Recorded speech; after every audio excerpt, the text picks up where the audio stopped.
Well, I hope nothing weird has happened at the beginning of March, hasn't it? Fairly normal month. It is the Biendeo stream. Hold on, I haven't done the clap yet. We're topsy-turvy at the beginning of March. Anyways, 3, 2, 1. Wow, that was a great clap. Hello everybody, welcome to the stream. It is the Biendeo stream today on this fine 2nd of March 2026. I hope you're having a wonderful week, and we'll have a wonderful week ahead of you. Yeah, it's been a bit of a weird week. Let's dive into the game. And, no, it's been a bit of a weird week for me. But I just want to preface this by, I've said this in the past, but if you haven't shown up in a bit,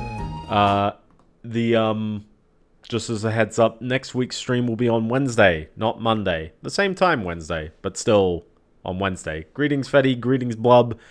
And yeah, no, other than that, we'll be back on Monday the week after. Also, Australian Daylight Savings ends fairly shortly afterwards. I forgot.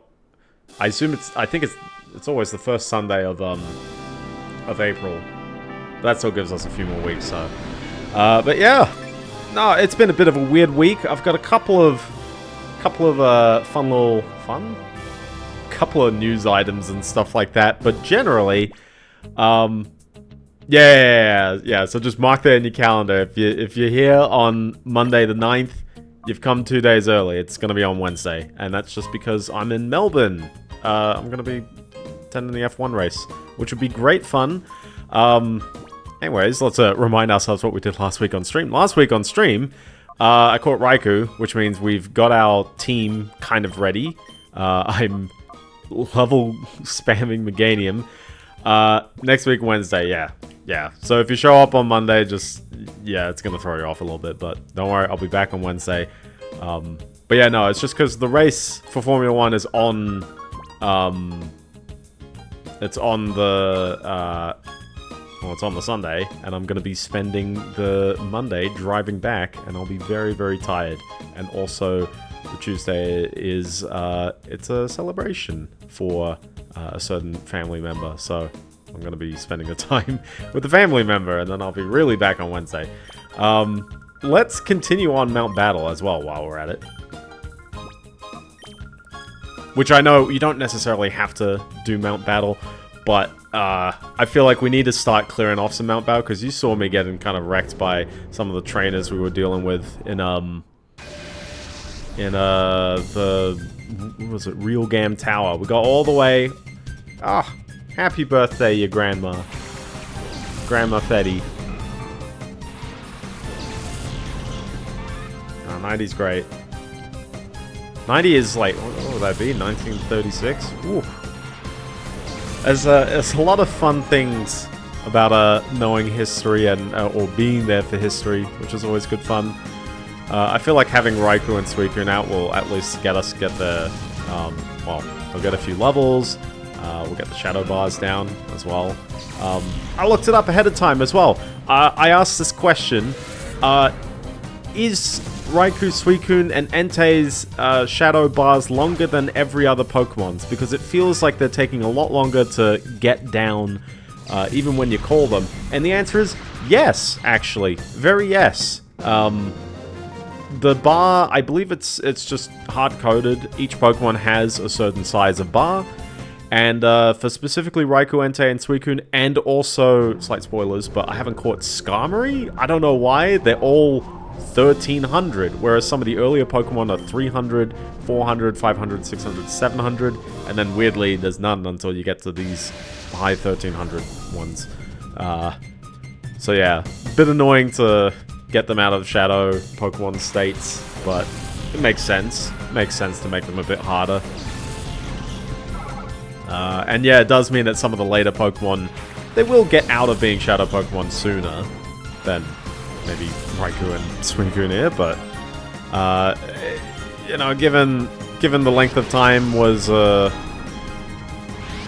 yeah, so, this is the kind of stuff we're waiting for. We're waiting for this kind of stuff. Just get him into hyper mode and then we'll clear him out. I haven't exactly looked up Moveless, but I feel like I need to rely on TMs. We did have the whole Direct. I don't have a lot of thoughts about the Direct itself. But I guess we can briefly mention the big new Pokemon game. One, every time I have a lot of mates, and they're kind of at that point where it's like, you know, they've been there since Gen 2 or Gen 3 Pokemon. I'm too old, so I'm a Gen 1er. I know, when people say, oh, when did you start playing Pokemon? Yeah, 98, that's when I started playing Pokemon. So, but yeah, no, here we have 10th gen Pokemon, Pokemon Winds, and Pokemon Waves. IGN's gonna give it a 7.8 right away. Actually, the official Twitter even made that joke on me, so I can't even say it. But yeah, trailer looks fine. There's nothing really to grab onto, it's mostly setting, dressing. It's like, okay, it's Pokemon. I guess a lot of people do get hyped about new Pokemon designs. They always show that off. Not yet. It looks like it's Pacific Islands, which we've already had Hawaii, so it's like, it feels like, ooh, a little double step in there, but I'm not too sure. I might be very wrong. I don't know. Hut designs, lots of little islands. The fact that winds and waves makes sense. Volcanoes? Oh, it's Greece? Oh, maybe it is. If it's Greece, I wish I saw a city. You know, like, there's a lot of iconic Greek cities. Yeah, that's why I was thinking.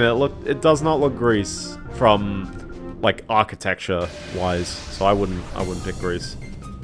Also, Greece has, I'd probably say much rockier islands. They're not as, like, shoaly, beachy. I will say, having two Shadow Pokemon constantly use the same... Because this is the problem with Shadow Rush, is like, oh, okay, it's use it everywhere. Everyone's weak to Shadow Rush. I'm just waiting until I've got an actual Water-type attack on Suicune, and instead Suicune's learned Gust.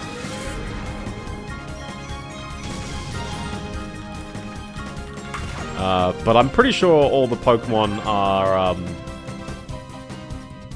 they're all, 3rd gen, you know, compatible. So just as long as you look up which TMs they can learn in these games, it's all good. From the looks, though, I think Suicune... Yeah, Suicune does get Surf at the end. And also, Shadow Rush gets replaced with Rain Dance. So I'm like, okay, that's fine and handy. As for Raikou, we'll get also Rain Dance and Thunder. Good combo. I do like Thunderbolt. You know, it's kind of annoying having Leer. I think both of them got Leer, right? Yeah. So it's just like, maybe I could come up with another move that they can learn in the middle. It does look graphically better. It's also a Switch 2 game, though. So it's like, it has to look better. But, again, I think I said this last week. I'm a bit of an apologist for the game, for Sword and Shield. Maybe not as much for Sword and Shield. I rip on it more. Scarlet Violet, I excuse it a little because I don't think the problems didn't affect me as a player that much. And it's weird because I'd probably have a bunch of other reasons why I'd rip on Scarlet and Violet a bit. I think the structure of the gameplay is a bit all over the place. I kind of get what they're going for, but you can't make a game open world and it's suddenly better. There's a very fundamental, like, design consideration you really need to go around open world. And I'm really not too sure if Pokemon exactly plays the best around that. I'm not too sure. You skip Black and White too, though. That means you skip the game, the only mainline Pokemon game where you can legitimately just start with Munchlax because he's in, like, the first route, or the second one. He's really early on. But real talk as well, like, they were milking it a bit. Not to say Black and White 2. I mean, Black and White 2 was kind of, you know, their version of the enhanced version. And then they proceeded to never do it. Well, I guess they did Ultra Sun and Ultra Moon. And then they never did enhanced versions after that. But they did season passes, so I don't know. And they double dip with season passes. They don't even cross-connect even if they're both the exact same thing. Munchlax is a cool Pokemon. One day I'll play a Pokemon game that has Munchlax in it.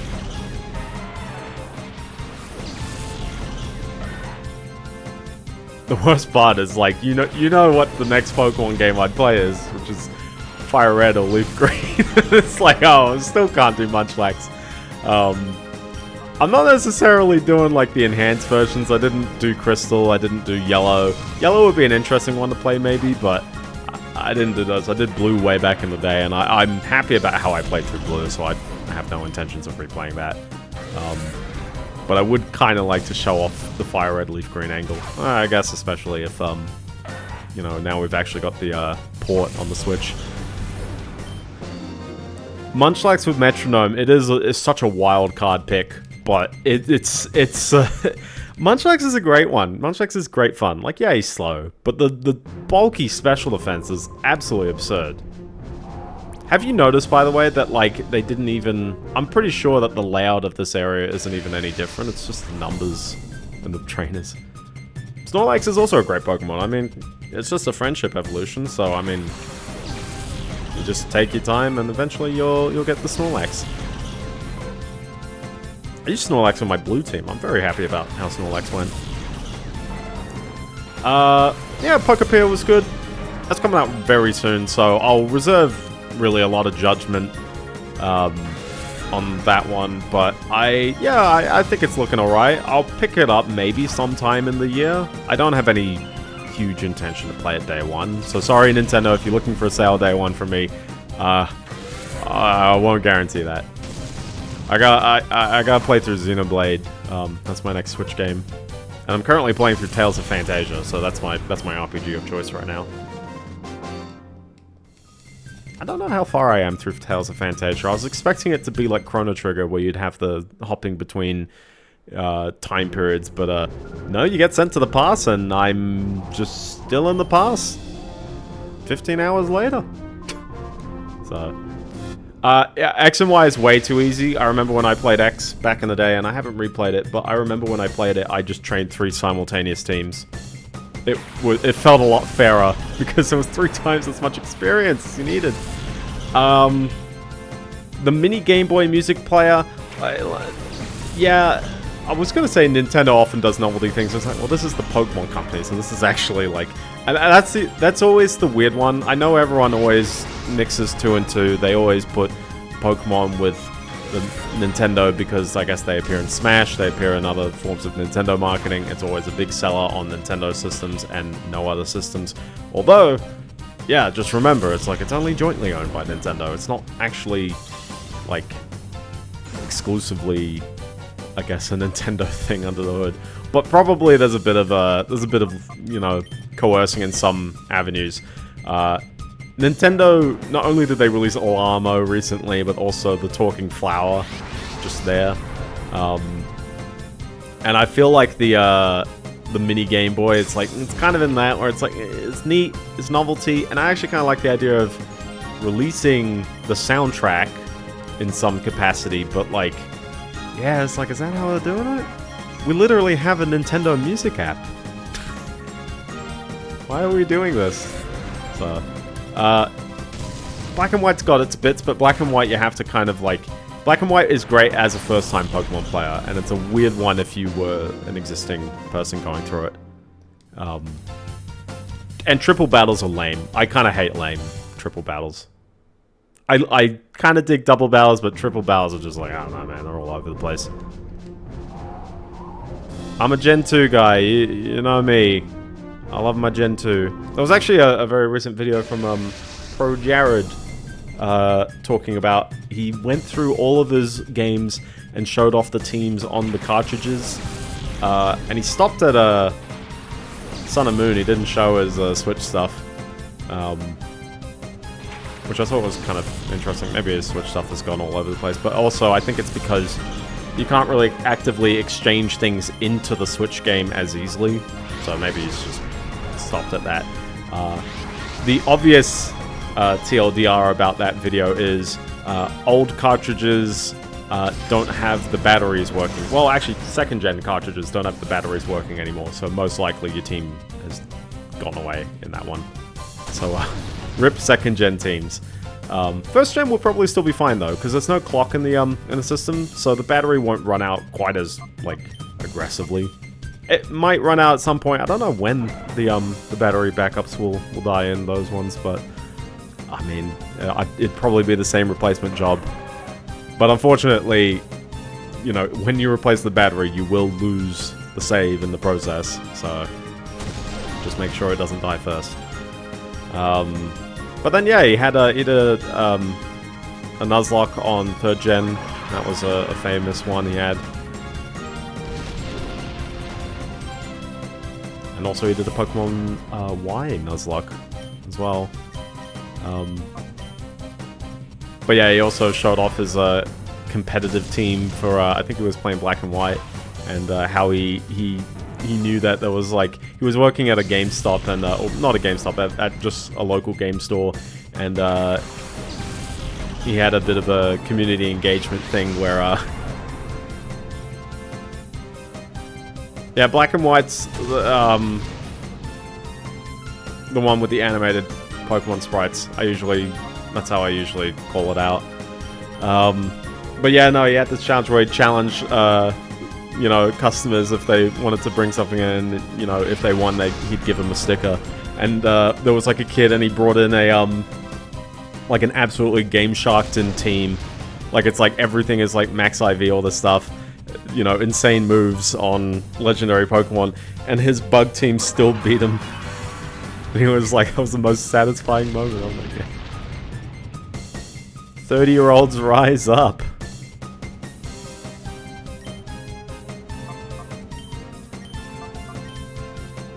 I'm not 30 though, that's my problem. I'm the youngest one here, what's going on? What's happening? Dude, real talk, like, more and more people are starting to do the memes of when your birth year starts with a 1, and then, like, a picture of a dinosaur or something like that. But, like, real talk, it is really like that, where, man, you know, like, not necessarily, you know, like, you could be 26, and you'll still have a birth year that starts with 2.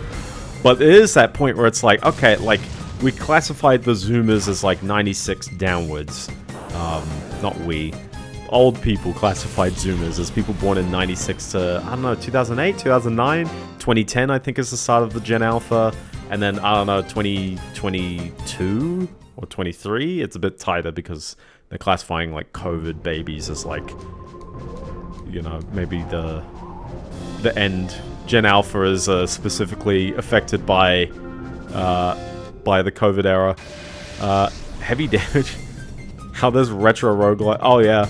Oh, I mean, when people start saying, oh, retro games, you know, like games that are 10, 12 years ago, 10 years ago, like Overwatch.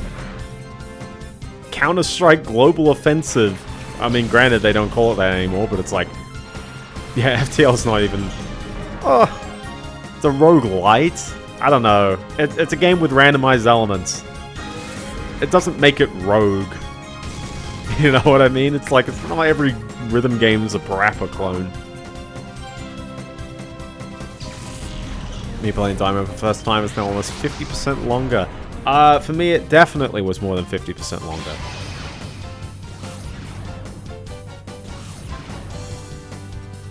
But I think that's more my age. Actually, bonus points, I think Black and White is probably right at that halfway point for me. Yeah, genre names are always weird, and calling things roguelite, it's like calling things Souls-like. It's like, come on, can we come up with a better name for these? Also, that completely forgets Monster Hunter and Devil May Cry and all the other kind of spectacle games in the middle. FTL is a roguelike. Yeah, exactly. It's like, does it necessarily need meta progression to be a roguelike? I don't know. I don't play enough to really, like, justify the naming, I guess. I'm Arth! Arth! Ah. That's how rogue life. Exactly. Exactly, Mr. Magic Food. Exactly. There was actually a convention back in Germany in 2004 that defined what a roguelike is. I mean, if you think, when did Rogue, the game, come out? That was 1980, right? Was it 1980? I know it was in the 80s, but I don't want to say 1980 because it's like, well, did it come out the same... Okay, did it come out the same year as, not Ultima, what was the name of the first one? Starts with A Calibeth or something. I forgot the name. Oh my gosh, I got it. I got it before you said it. I got it before you said it. You probably typed it. You were probably typing it, but I said it first. So, but yeah, I do want to play it. I do want to, like, really, like, get my feet into, like, something that's really, really old. Just to, like, I know, like, calling something in the 80s is, like, is it really that old? Like, it's old, but, like, precisely 1980, yeah. I always find that's incredible as well, because Dungeons & Dragons was, like, 1980 or 1979, right? Like, the concept of the role-playing game, and specifically the stats, you know, rolling thing. Not to say Dungeons & Dragons was the first one of that, but certainly it's like this whole concept of the role-playing game absolutely exploded in the early 80s, and then trying to convert it into video game form was a curious experiment. No one quite knew how to nail it, and then once we started to get ones in the mid to late 80s, I feel like specifically around Dragon Quest is probably the first one that really sticks out to me as being like, this is the role-playing game. Like, this is what makes the video game equivalent of this work. And obviously you still have dungeon crawlers, you still have like, you know, games like Wizardry, games like Shining in the Darkness, games like Phantasy Star 1 still kind of have their, you know, their feet still in the dungeon crawler camp. So, copy-paste alert, what is a roguelike? 2008, there you go. 13 roguelikeness factors, there you go.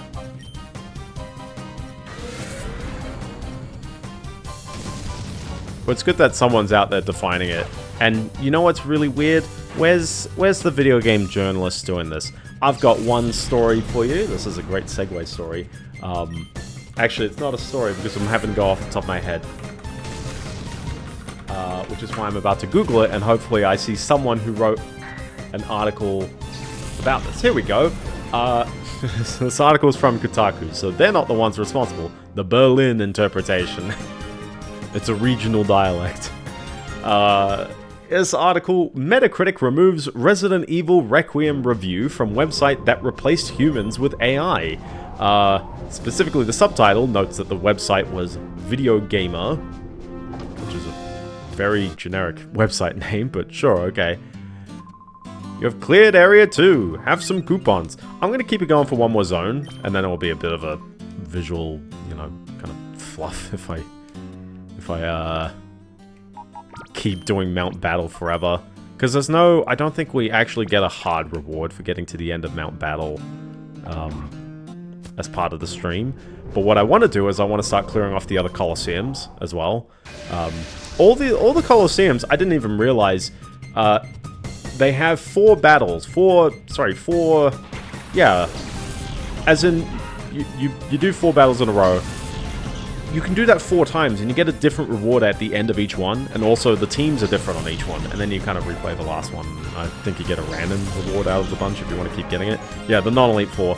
But curiously, the trainers... Sorry, yeah, all the Pokemon in the Colosseums are all roughly the same level, no matter which of the rounds you're on. So the fact that the first Colosseum had all these level 40s, and then I immediately did the Pyrite Colosseum, and they were all level 50, and I went, okay, that's probably too strong for me. Yeah, it's like all the whatever the first place is, I forgot, Fennec Colosseum, they're all still level 40, and I casually didn't do all of them, so I should probably go back to that one. So, a roguelike is strictly a top-down. I think it should generally be top-down. I don't know, actually, because someone's going to say, is Risk of Rain or even Risk of Rain 2 a roguelike? Risk of Rain 2 has permadeath, and Risk of Rain 2 does have, I guess, the meta progression and all that jazz. It's got classes as well. But yeah, it's like, I don't think a game needs meta progression to be a roguelike either. It just really needs to rely on the randomized elements. Yeah, Mystery Dungeon... Mystery Dungeon is a bit of a weird metagame progression. Well, not weird, but like, it's randomized elements. Well, actually, Mystery Dungeon I would consider a dungeon crawler. I think it's very purely a dungeon crawler. And dungeon crawlers can maybe have randomized dungeons. They don't necessarily need it, but maybe. Also, Curliers with pressure. You got 2 of them. Oh, come on. Mystery Dungeon itself, I wouldn't consider a subgenre. I would consider it a franchise, because Spike Chunsoft releases, you know, various Mystery Dungeon games. The very first one was a Dragon Quest spin-off on the SNES. And then the PS1 version actually got localized, so you can play that one in English if you really wanted to. But there's multiple other Mystery Dungeon games in that franchise. Many of them are not Dragon Quest. Sorry, and also many of them are not Pokemon.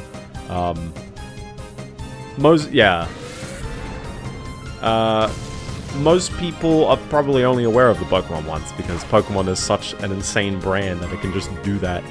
And which is the same. Honestly, it's somewhat the same thing with Pokken. Where like some people legitimately don't realize Pokken is. I mean, it doesn't play really like Tekken, but it's got Tekken things in it. Particularly the button layout and the heavy reliance on throwing people. Well, maybe that's just me. Yeah, the first Mystery Dungeon was Dragon Quest theme, yeah. On the SNES. And then also have a fun one for how many like sequels. There's sequels to Game Boy versions, which have 2 in the name, and then there's sequels to the actual sequel that wasn't Dragon Quest related, that had to have 2 in its name. There's a lot of weird sequels all over the spot for the Mystery Dungeon franchise. I honestly haven't played that many. I've played a PS1 Tornico The Last Hope a little bit. Just a little bit, not a ton. I like the concept though. Tornico is a great character. And Dragon Quest IV is the next one, so I don't even have to go into too much. Shiren the Wanderer. I just love the for some reason full IP there. Original IP. Spike Chunsoft legit, they release a ton of games, and a lot of people don't realize that they actually do release a bunch of stuff. And people sometimes forget that they do Danganronpa. And also, I was gonna say Steins Gate. Is that an anime or a game, or is it a game based on the anime? I forgot the one. Virtue's Last Reward. So anyway, let me dump into this article. Metacritic removes Resident Evil Requiem review from website to replace humans with AI. Game first, anime second. Okay, it's like Uma Musume, which is now a feature film in the US. Actually, the film's been around for a bit, but it's gotten a dub, and therefore it's in the US. But yeah, long-standing UK gaming news site Video Gamer has been removed from Metacritic. This isn't... The headline makes it seem like they removed the review, and I think rightly so, but I think they... Oh no, okay, it was just the review, but I think they threatened... Metacritic to remove Video Gamer entirely because of this kind of thing. Basically, the review was reeking of AI. Also, Kotaku says Video Gamer was sold... What is it? Sold to gambling SEO spam agency ClickOut. They didn't capitalize SEO though, but sure, okay. Readers point out that the writing reeks of AI, and its author, experienced iGaming and sports betting analyst Brian Marigold, appeared to be a made-up person complete with an AI profile image. That alone, I think, should be a 100% grounds for... Yes, yeah. Dude, every week I'm gonna have to mention some AI story. I don't know, maybe until it all dies out. But then I'll be ripping into something else, so... But yeah. There is one thing to use AI, or language models, I should be specific. I am a bit of a purist. I really would like to just keep calling it, like, neural nets when, you know, we're not at the actual artificial intelligence stage. We had to come up with a new term because people misappropriated the old term so hard and wouldn't shut up about it. It's so annoying. But marketing, exactly. It's one thing to use it to embellish your writing, and I feel like as a writer, if it's plainly obvious you're doing it, you're doing a terrible job. Can I actually, like, say this about any journalist or writing credit at all, or any kind of artist? The whole point of AI is that we shouldn't see the artifacts of your actual AI usage. The greatest ones are obviously the ones that you can't tell, or it's part of the style or something like that.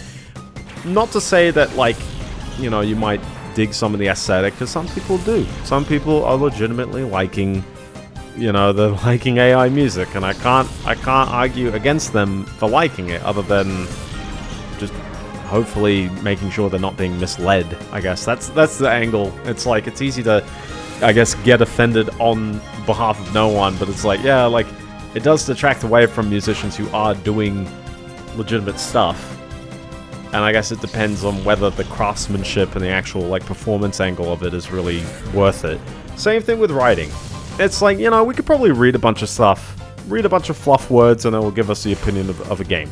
This opinion might legitimately be roughly the same opinion of the actual person who wrote the article.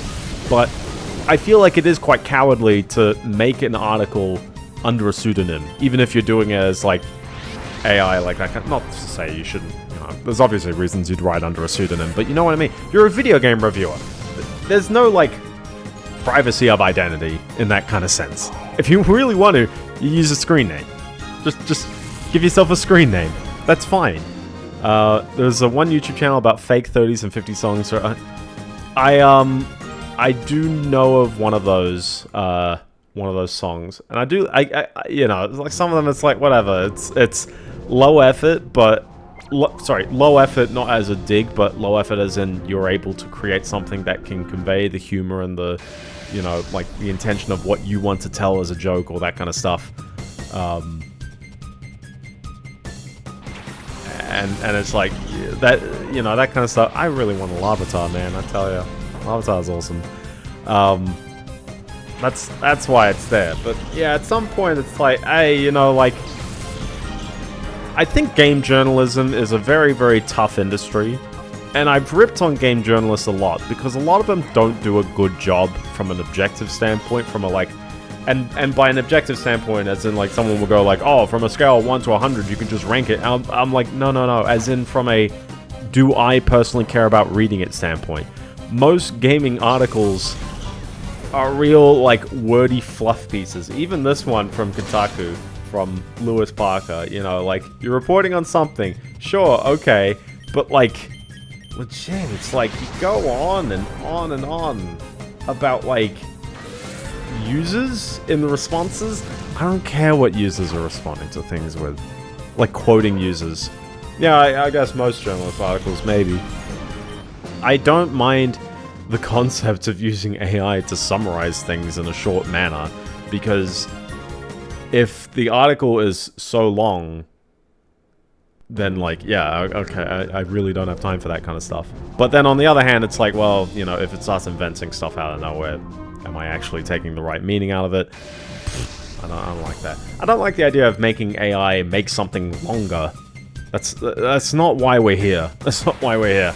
Like, just, I don't know, do they get paid by the word? Is this like, oh, you have to have so many paragraphs in your article? But, the article does mention a couple of things, which is, the review is full of cliches and generalizes the game without actually making explicit mention about how it plays. Here is an excerpt. Resident Evil Requiem is not just a victory lap for Capcom's survival horror dynasty, it's a chainsaw-revving, blood-soaked testament to why we love getting scared stupid. It's a sort of finale that effectively grabs the franchise by the lapels, shakes it violently, and demands you acknowledge just how far it has come since the tank-controlled days of 1996. There's an actual part of gameplay in there, but that's not the right game. While other series limp towards their conclusions, RE9 arrives with the confidence of a tyrant smashing through a brick wall. Reference, but again, you know, like, I would... Here's the thing, by the way. I write reviews on Backlogged, and I don't exactly have, like, a goal or a word count or anything. I try to keep my paragraphs at least more than one sentence long, I guess. But, like, generally, I always say, you know, I'll do something... I might put, like, a couple of cliches or a couple of just, like, things, like, short but sweet or something like that.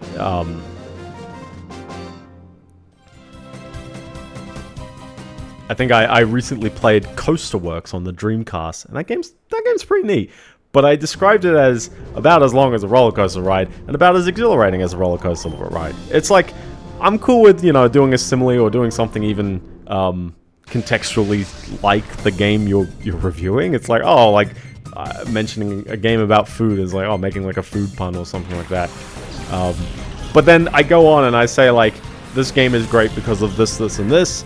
And then I go into more detail, but like I really note the points at the top. I really want to note the dot points before I get into anything. I'm not saying, sometimes I'll mention something, you know, like historically it's gone from this state to that state.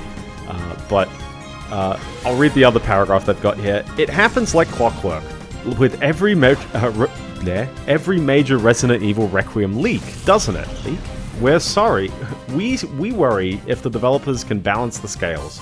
After the Southern Gothic reinvention of RE7 and the action hero theatrics of the recent remakes, the franchise has been having something of an identity crisis. Has it? This game solves it. Oh, I can't read. Gray text on a black background. This game solves it simply. Hold on, I'm inputting. Simply by simply doing both. It balanced the trauma. Sorry, oh my gosh, I can't read anymore. It bonds the trauma of Raccoon City with modern design sensibilities, proving there is plenty of life left in its undead horse. Okay. It frames the horror not just as a series of jump scares, but as a legacy that haunts its characters as much as it haunts our backlogs. So that's 2 sentences in a row doing that. Yeah, RE6 is the identity crisis. And RE6, ironically, is kind of like... From someone who has only played the very first Resident Evil, RE6 reads to me like it tries to be that best of both worlds and doesn't appeal to either. There was an action kind of direction I feel that the Resident Evil games started to have. Just something more grand. Obviously, like, you know, Resident Evil has never truly been, like, I guess, terrify, crap your pants kind of game, but it's always... felt like it's been the B movie of survival horror. So obviously all the horror-y stuff is over the top and exaggerated in the sense that it's like, what happens if we just give the player nothing for a bit? Like, you know what I mean? Like, just like being mean for the sake of being a funny experience and not to like truly chill the player. Because obviously at the end of the day it's like zombies and mutated zombies and very weird mutated zombies and all that stuff. I haven't watched any of the movies, so I might consider myself lucky there as well. But yeah, if I were to summarize the review based on those 2 paragraphs, I can't tell you what Resident Evil 9 is other than a great game, I guess. Which, at the end of the day, a lot of people really fixate on review scores, and some review outlets ditch the review scores because they wanted a more nuanced take on the game. I get that, but on the other hand, it's like, yeah, like, if you only have the review score and you basically pad out an article, why are we here? What are we doing here?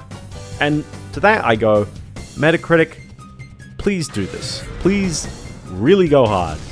You might be interested in the newest one. I might be interested, but I would like to play more of the others. I don't mind, I mean, I play enough games that I'm fine with the games being one or the other, because I will eventually play a game that has, you know, one or the other, you know what I mean? Like, if I feel like I'm in the mood for this, I'll play that game, and if I feel like I'm in the mood for this, I'll play that other one.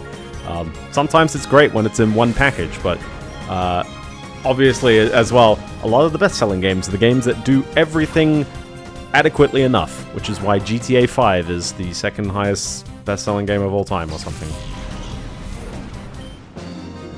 Movie is going to be made. We've had Resident Evil movies already, though, haven't we? And we also had that one Netflix series that talked about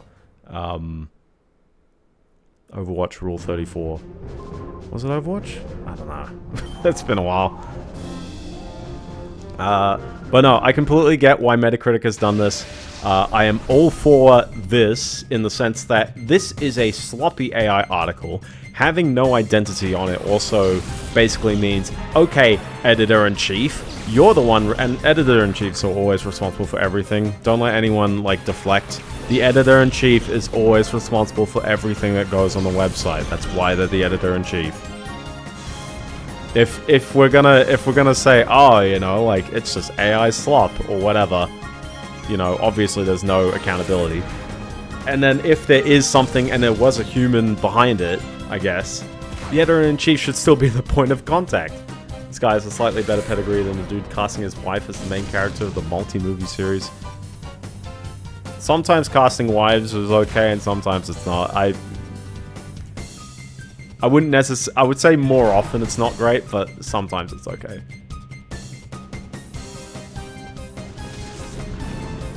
But yeah, so I'm not too sure if the publication... I don't think the publication has been like full banned from publishing anything to...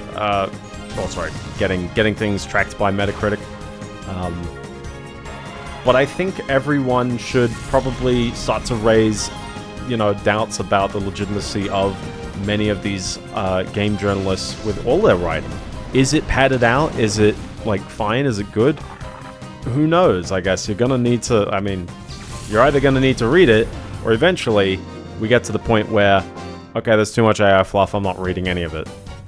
Or alternatively, I'm going to use ChatGPT to scrape the internet and tell me a summary. Advance to the next zone? Renson? That's cruel naming a girl Ren's son. How many female names end in son, by the way?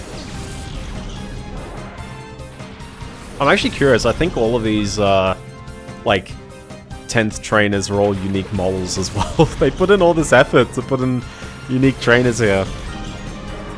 This would be like a deep cut Pokemon character if anyone, like, legitimately does. Scarlett Johansson. She's only got red hair in the, you know, in the Marvel movies. She's not, like, she's not actually a redhead. She's blonde, ain't she? It's been ages since I've seen Lost in Translation. And, trying to think, what's another Scarlett Johansson movie that I've seen her in that's not a Marvel one? She has a son in... Oh, true. True, yeah. No, that's a surname! That's a surname. We're not counting surnames.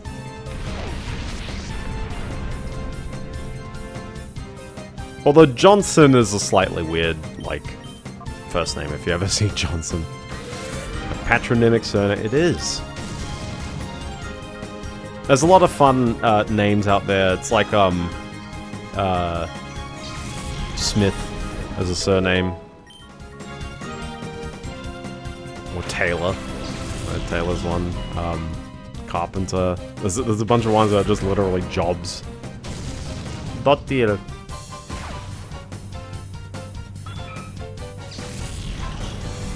Yeah, I mean, given that males often give the name to the children, maybe not deciding the first name, but the surname angle at the very least. It's probably like, well, you know, if the father gives the surname, the mother usually sets the first name. And if you can't decide, that's what middle names are for.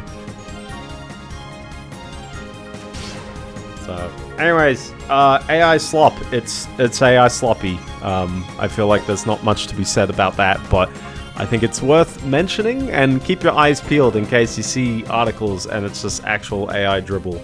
I guess at the end of the day, if you read the article and you gave the site a click, that might be what a lot of sites care about, and not actual, like, engagement or any kind of thing. But it's obviously like a losing errand. It's a losing game, because the whole reason why some sites are much better than other ones is because people legitimately care about the articles on the underneath. It's not because they're just winning this top of the SEO, you know, results, and they're going, oh look, you know, when people search this and I had the article first. No. It's like, you know where I go if I want to see something first? I go to Twitter, or I go to CRXNG or the Fetty or anything like that. Like, I'll look at microblogging places, because that's often where people get the quickest word out, is by writing 140 characters or 280 and not really having to worry about too much more right away. Leave the details for slightly later, because by the time the details come out, I will have been able to read things and reactions and stuff like that. And often as well with microblogging, you'll get a kind of the crowdsourced angle of it, where it's like someone drops this piece of information, someone drops that piece of information, and eventually you'll piece together the story. You have cleared Area 3. He does like giving you more money, more coupons. Teleport Abra. It's always a classic. Absolute classic. I can't afford any of these TMs, alright? Because they're all like 1,000. Yeah, I just don't. Oh, they're not even 1,000. It's like, oh, 4,000. Gosh, ages away. Never mind the leftovers chilling there, so. Let's head over to the stadium, not the stadium, the Agate village, because we're going to purify Suicune. And then we'll give I don't know how to balance my team out the best, so I have heard of Myrian.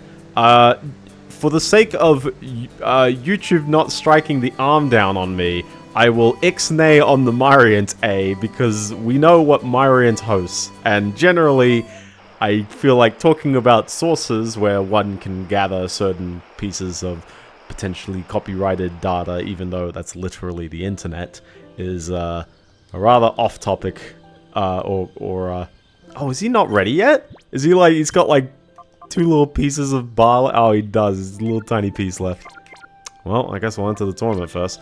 So yeah, well, no, it's all good, it's all good. I will generally say, about sites where things can be found is just because one dies, and in this case, it's not a copyright thing, it's just, it got so popular that they literally can't handle the bandwidth with reasonable running costs. I get that. And it really sucks as well, because it does mean that people don't give back. And honestly, listen, I don't know if I exactly give back to these sites in anywhere the capacity that actually, like, you know, is the cost of the service. But on the other hand, I feel like somewhat, you know, you kind of have to just do it for the love of the game, for sharing data and sharing things with people. Yeah, it's not a very large game. It's like, imagine, honestly, as well, if you've actually ever played Fallout 1. Yeah, Fallout 1's got the same kind of thing going on, where it's like, it's got like 10 spots on the map. It's a really small map. So let's head back here, and let's enter our Knockout Challenge. And, oh yeah, she's going to tell me off about using the Shadow Pokemon, so. Gosh, I really do want Suicune on the team, but. Maybe we just keep going on with Mount Battle. Let's just get let's just get Raikou, you know, out of the game. We'll save the Colosseums for once we're slightly done. Which does mean that I'm just going to keep using Shadow Rush and we'll call it a day, you know? That's even less than the Pokemon trading card game. Well, true, but that one, you know, had 8 gyms, and honestly, the gyms were pretty copy-paste. Mount Battle! I would like to resume the current one. Dude, imagine hitting, like, new. I don't know what level this ends at. But, let's see where we go. But yeah, no, I will say that... Oh, look! They changed the atmosphere a little bit. Wow! And the music. A duo of figure skaters. I did see the Mortal Kombat inspired routine, but they've the videos I'm mostly seeing of it are every other time they've done it. They've done it a few times, but it's nice that they did it at the Olympics. I always remember, as an Australian, it was like interpretive dance is apparently a sport, and we had a very hilarious example, and people ripped on her, and she sort of doubled down and said, "Oh no, it was fine," but she didn't win a medal for it, so... 10 years ago, Wonderful Way, the Samurai 4 arriving on Steam. Definitely making a game area dense is great. If anything as well, like, you know, easy example I say is Mario 64 has 15 main levels, and, you know, there's a bunch of stars in them. But on the flip side, we'll obviously point to Banjo-Tooie, or even Banjo-Kazooie, as being games that have just as much or even more content. And obviously they came out afterwards and they were somewhat inspired by them, but certainly I feel like there is something wonderful to having very dense kinds of having wonderful variety between your areas, and also a lot of nuance and intricacy to them. I will briefly mention Coaster Works again while I'm at it. It's a roller coaster building game on the Dreamcast. It's good fun until you realize it's just a steel roller coaster, and you're really just angling a track around and putting in bumps and loops and corkscrews and stuff once it lets you. There are 5 levels. Each level is about the same, except the height limitations are larger as you go on, which means you can start, with a higher lift and therefore have more speed. And then your targets are higher, so you have to introduce more G-forces to make the thrill higher, and you still have to keep it safe. So I'm trying to think of another game that has few areas, but yeah. The thing with Coaster Works though is that, it kind of does feel like every level ends up kind of being the same. And also on top of that, then the game's over in an hour and you're like, oh, okay. Compared to Theme Park, which had, I don't know how many levels the original Theme Park had, but Theme Park World had 4 very, very visually different levels. And very shortly afterwards, we had Roller Coaster Tycoon, which has 18 levels? They're not that different, the levels, I don't know,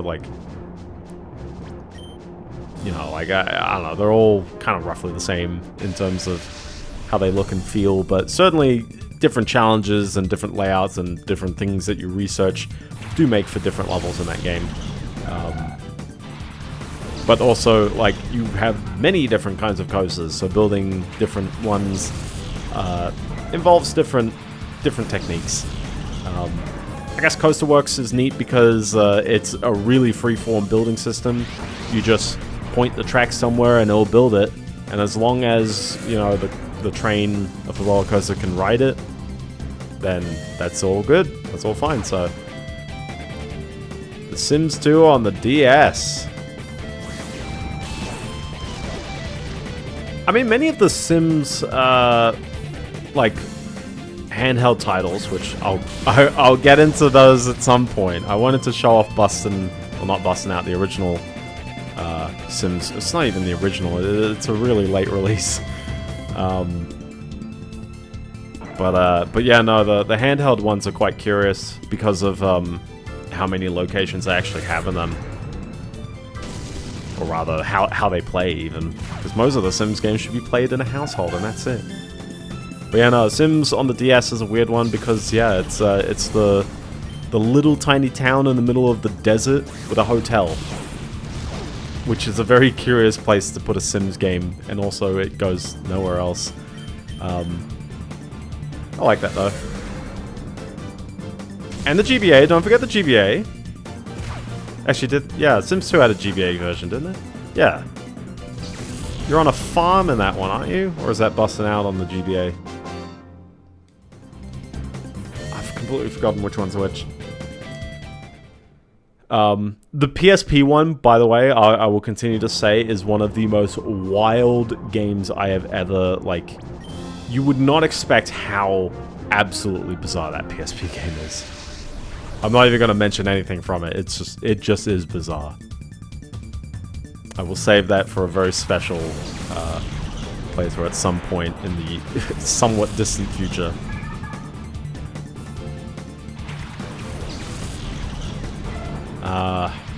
But yeah, there's tons of weird Sims ones. I'm trying to think of another game that's it really is quite light on the number of locations, but it's dense as. Oh, I mean, certainly, and even I remember The Sims 3 kind of didn't do it. They didn't really do it. The Sims 3 was like a weird, just miniature version of The Sims 3 on PC, basically. Maybe not that miniature, but it's it tries to simplify it down and makes it a kind of cozy adventure, and it's but where's the fun in that? Suicune's probably set, so I'm just gonna keep attacking with Suicune.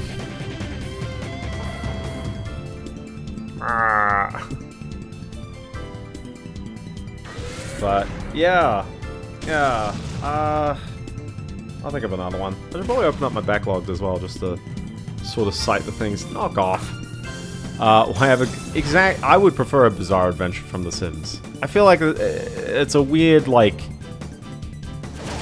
I don't know if they really like captured the market, captured the understanding of what made people like The Sims more.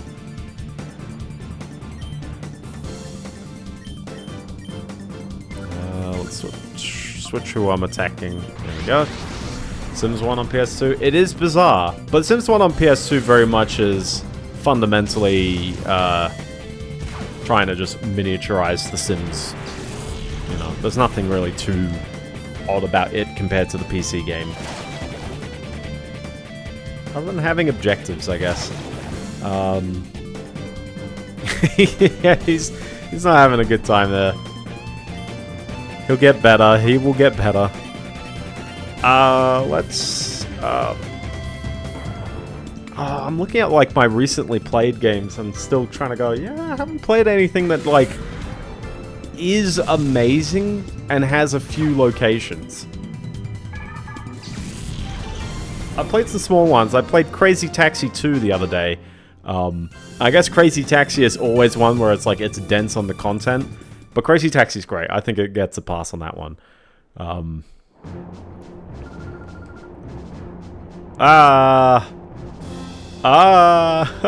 gonna run away. I'm running away from that one. I don't have much to say about Crazy Taxi 2. It's a little bit better than the first game. I like the location a little bit more. Just a little bit. The New York aesthetic rather than the San Fran one. Because San Fran's always just annoying. But on the other hand, it's like what is it? The out around the apple? Crazy Taxi 2. The around the apple map. I feel like the little apple map is probably the more fun one. But again, it's Crazy Taxi. It's got a jump button this time, and that's about it. And also, I'm good enough to actually do the crazy pyramid, so that's cool. I'm great there. Other than that, I think I just ticked off some other ones I've had outstanding for a while. I had Parappa 2. I was mostly getting around to finishing everything in there. Picross NP7. There's one more to go. And Enthusia. I feel like I basically did everything there. I didn't master the achievement set because it just involves some ridiculous grind. Not ridiculous grind, but like you gotta do races without taking a hit or like hitting a wall or anything. And sticking to the track is fine, but like the AI drivers are too dumb and too aggressive, and they will drive into other players. NP, like Nintendo Power NP. Although Metroid Prime 4 is on my second row on backlog, it's still there. I haven't played too many, or I haven't finished too many games since then. Although I mean I'm fitting 40 on a page on this view, so it's gonna take a while to get rid of these games from that view.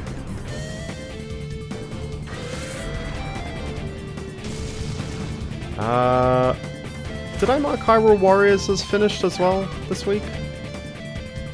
February 19th, so no, I definitely finished it before. The only other game I played this week was I played for 40 minutes a game called Brain Boost Gamma Wave on the DS. I wrote a review, and I basically said this is one of the driest edutainment games I've ever played. There are 5 mini games. When you start up the game, there's a training mode and a what is this? Challenge mode. It's called challenge mode. But challenge mode is actually like a story, I guess.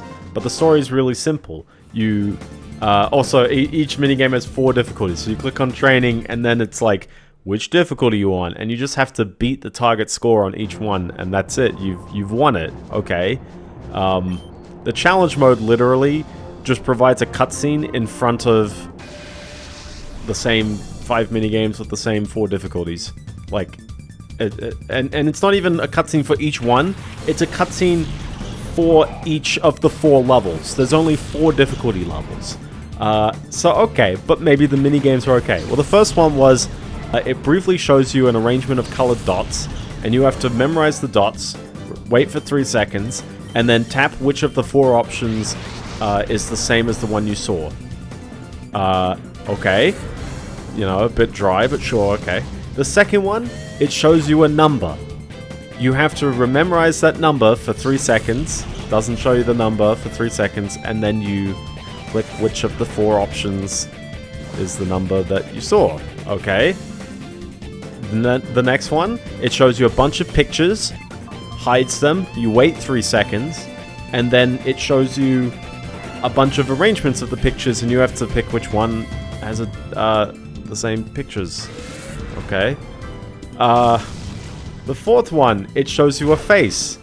Hides it for 3 seconds, and then you have to pick the face that's the same. And then the fifth one, it shows you a bunch of pictures, the same pictures as the third minigame. This time in sequence, so one at a time. And then, nothing for 3 seconds, and then you click which of the arrangements of pictures contains one that wasn't in... which of the... Yeah, it shows you a bunch of pictures and you have to hit which one wasn't in the bunch. At least it's ever so slightly not the same, that fifth one. But they're all just absolute, like, rote memorization puzzles. You have to do 20 at a time. Each one keeps upping the ante, and legit, for the dot memorization one, you would have... And you also only get 5 seconds to pick an answer every time. For the colored dots one, you had to remember up to 12 dots, and they're red, blue, yellow, or green.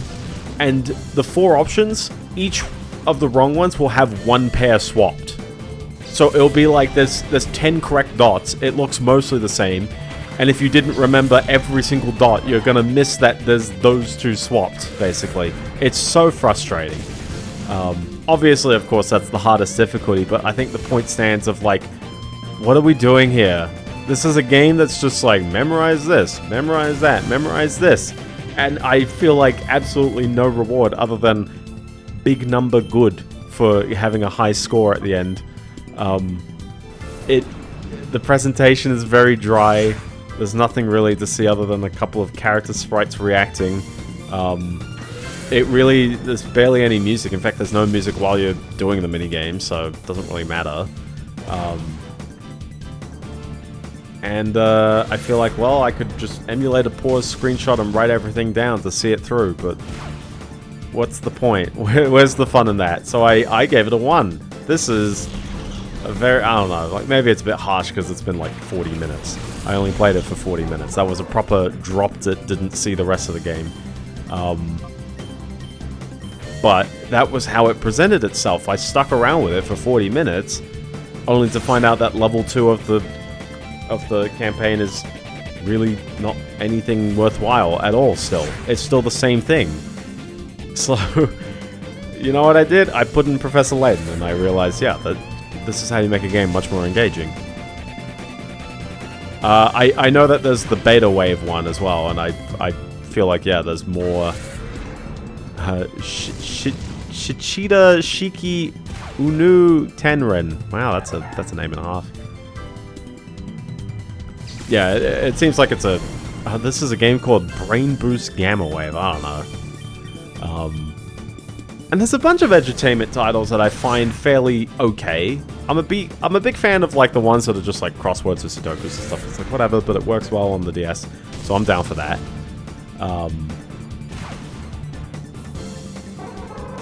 It's not called Alpha Wave, is it? The worst part is that the name doesn't even indicate what kind of, like, brain-busting game you're in. The Professor's Brain Trainer. Logic. Well, at least I hope it's not a memorization game. The memorization just seems so, like, dull. Because also on top of that, like, I know memorization is something that you can train and, you know, like, a good memorization will help you out.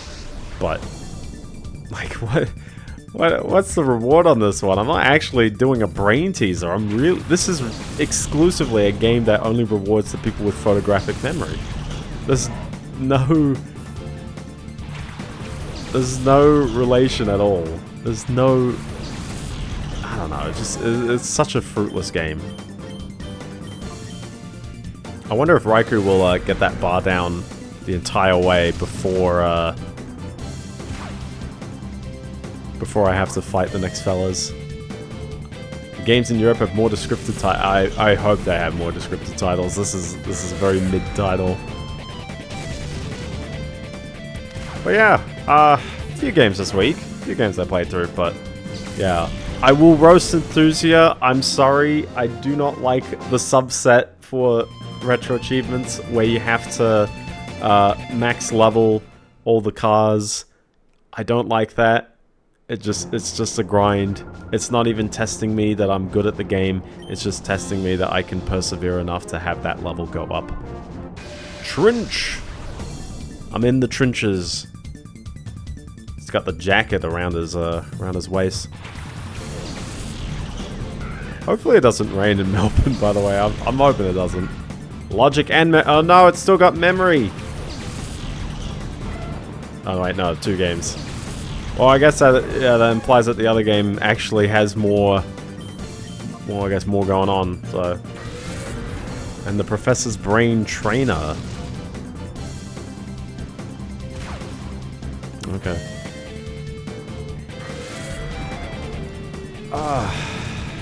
Yeah, I don't know, that one hurt my head.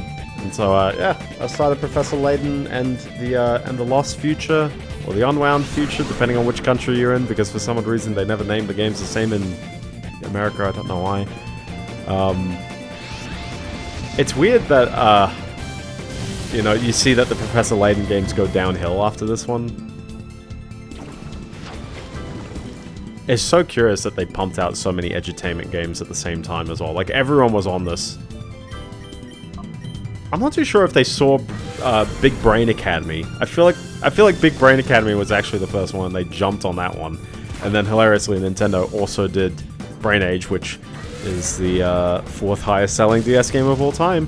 So, but it's such a strange like point in history when we just look at like, yeah, there were a bunch of video games on the DS, and you'd be amazed at how many ultra, not casual, because these games are, you know, they get tricky. They really require a lot of thought, but they're certainly like, you know, like, they're aimed at, like, people who don't traditionally play video games.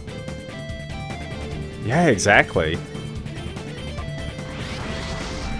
But at the very least, you know, we've categorically figured out that Vice City is the brownest video game of all time. Well, not all time, but at least the 2000s to 2020, according to that new Xbox Ahoy video.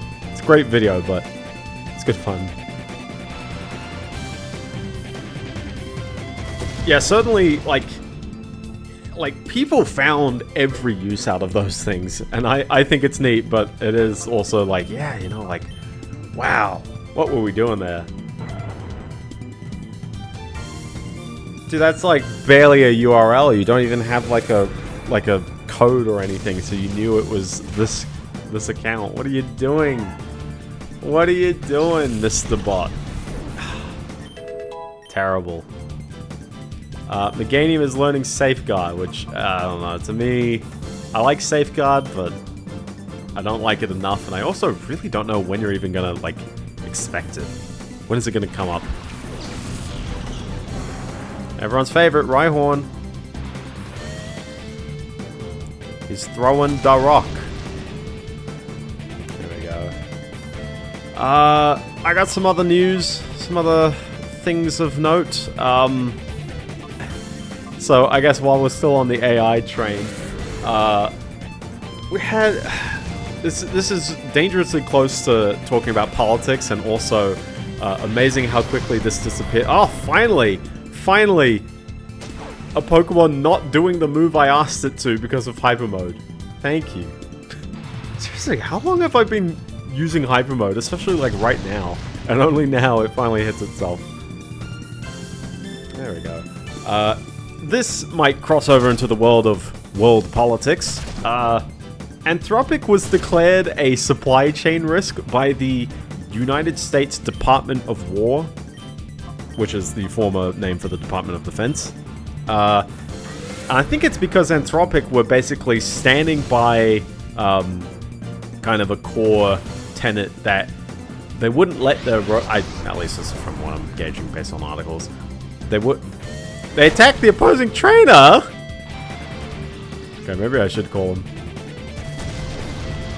Maybe I should call him. He's going at the other guy. Oh my gosh. I've just killed the other trainer, you know. Should get away with that. Well, at least he listens to me when I say his name, so. But yeah, Anthropic did not want to be used to make killer robots. They're cool making robots that replace people's jobs and ultimately lead them to their own, you know, death and destruction. But they're not cool with those robots literally leading to people's death and destruction. And I know that's a very, you know, lowbrow kind of comment to make, but you know what I mean, where it's like, yeah, our AI is not yet good enough to let it handle military stuff without human oversight, which I think is somewhat, you know, when they say, oh, it's a supply chain risk, if someone somewhere makes the case that it's not good enough to do that kind of stuff, I guess, yeah, one can make that argument of, well, it is a risk, I guess. Okay, so it's not even a principle thing. It really is just them saying, please don't expect this to work 100% of the time, and we can't answer the 99.9, like, we can't answer the rare case that it doesn't work. I think that's actually a fair... Yeah, the current White House has a lot of weird things going on.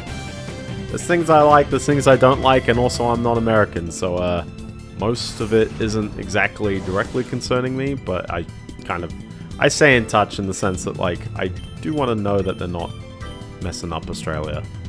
Like when they introduced tariffs on everyone. It could mess me up, maybe. Most of my parts come from China though, so it's actually not too bad. I don't know why.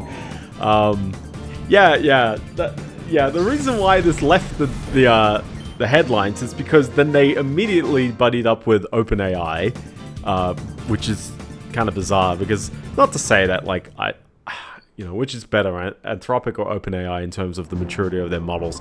I don't know, man. I'd probably argue OpenAI on that one, but legit, Claude is such a sloppily written program. It gets results, though, compared to many other code generators. But it also does get sloppy results. Listen, it's gonna be a very dull stream if I'm constantly doing this kind of stuff, so we're gonna teleport a very relevant image I'd like to show you. Ooh, relevant image. But yeah, no, they buddied up with OpenAI right away. And then, hours later, declared war. So we're not gonna go into all of that matter. Although I will say, it's gonna be absolutely terrifying if anything in this war actually did happen because of an AI decision or an AI anything, really. Because I do worry about the success rate. Oh, I gotta check DMs.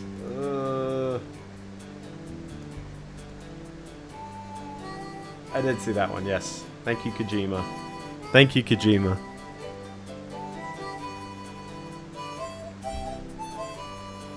It is great, though. Although, to be fair, a lot of the plot of Metal Gear Solid 2, from what I hear, is, like, profound enough that it still lasts today. That's a sign of a good piece of art. I think it's the thing is that the concept of a surveillance state has always permeated society for nearly half a century now.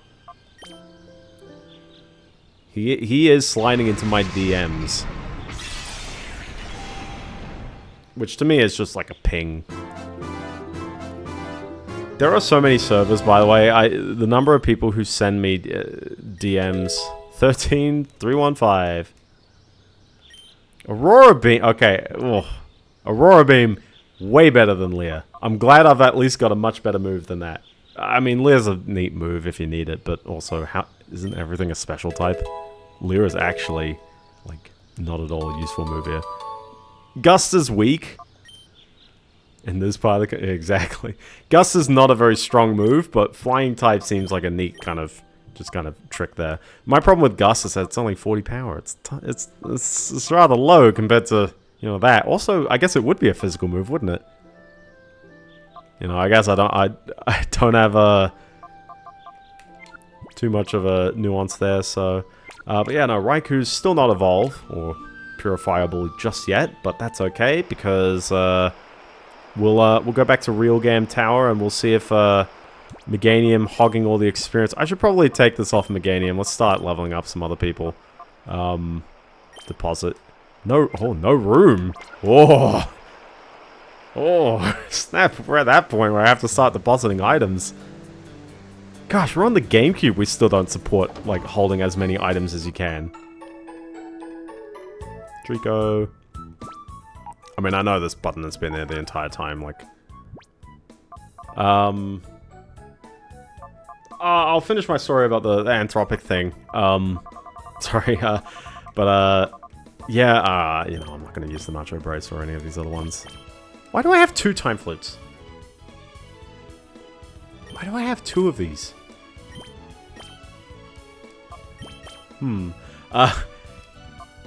Yeah, normal special split hadn't happened. That's 4th gen, and also the box being, or the inventory being infinitely sized is also a 4th gen thing. So, which is so frustrating because, like, you know, key items and all the other bags, it's fine, but just the regular item spot, it's like, oh. So yeah, but yeah, I guess the thing is that with the Department of War and all that jazz, obviously the government, the US government, and really any government, let's not exclusively pick the US government on this one, they always have their fingers in many pies, and on top of that, many companies do get funded publicly anyways.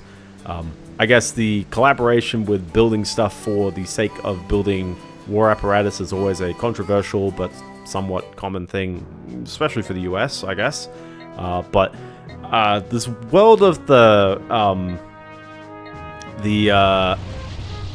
guess the surveillance state and that kind of angle is certainly one which always seems to keep getting brought up, and then there's always evidence of like, oh snap, they actually were working on it, and it's like, the US seems like a weird one for even having that kind of surveillance state, because almost everything that they say in law requires warrants, and then, oh, but what if we just so happen to be having all the data about all the people that we needed to look at a moment's notice, and it's like, that's, I don't like that. I don't like where that's going. Case in point, by the way, Discord has cut ties with Persona. I think we were talking about the fact that they, I mean, I know we had that talked about, we went on a whole tangent about that last week, but it's like, yeah, like, when people realize the cross-relation of, you know, like, the intersectionality of all of these, I am looking to get past this door. There's a daredevil in me, oh jeez. Time to bail it out, we gotta be catching some shadow Pokemon on this stream, right? But yeah, there's a couple of trainers here where they're just like, you know, they're peons, they're not actually like big, you know, the biggest bads. So I feel like I might have a more okay chance of taking them on. Like this one. This guy's got a Sunflora. Or gal's got a Sunflora. This one's a weird one to have Suicune out, so I'm actually going to switch this one up to Entei, just to sort of tank the hits.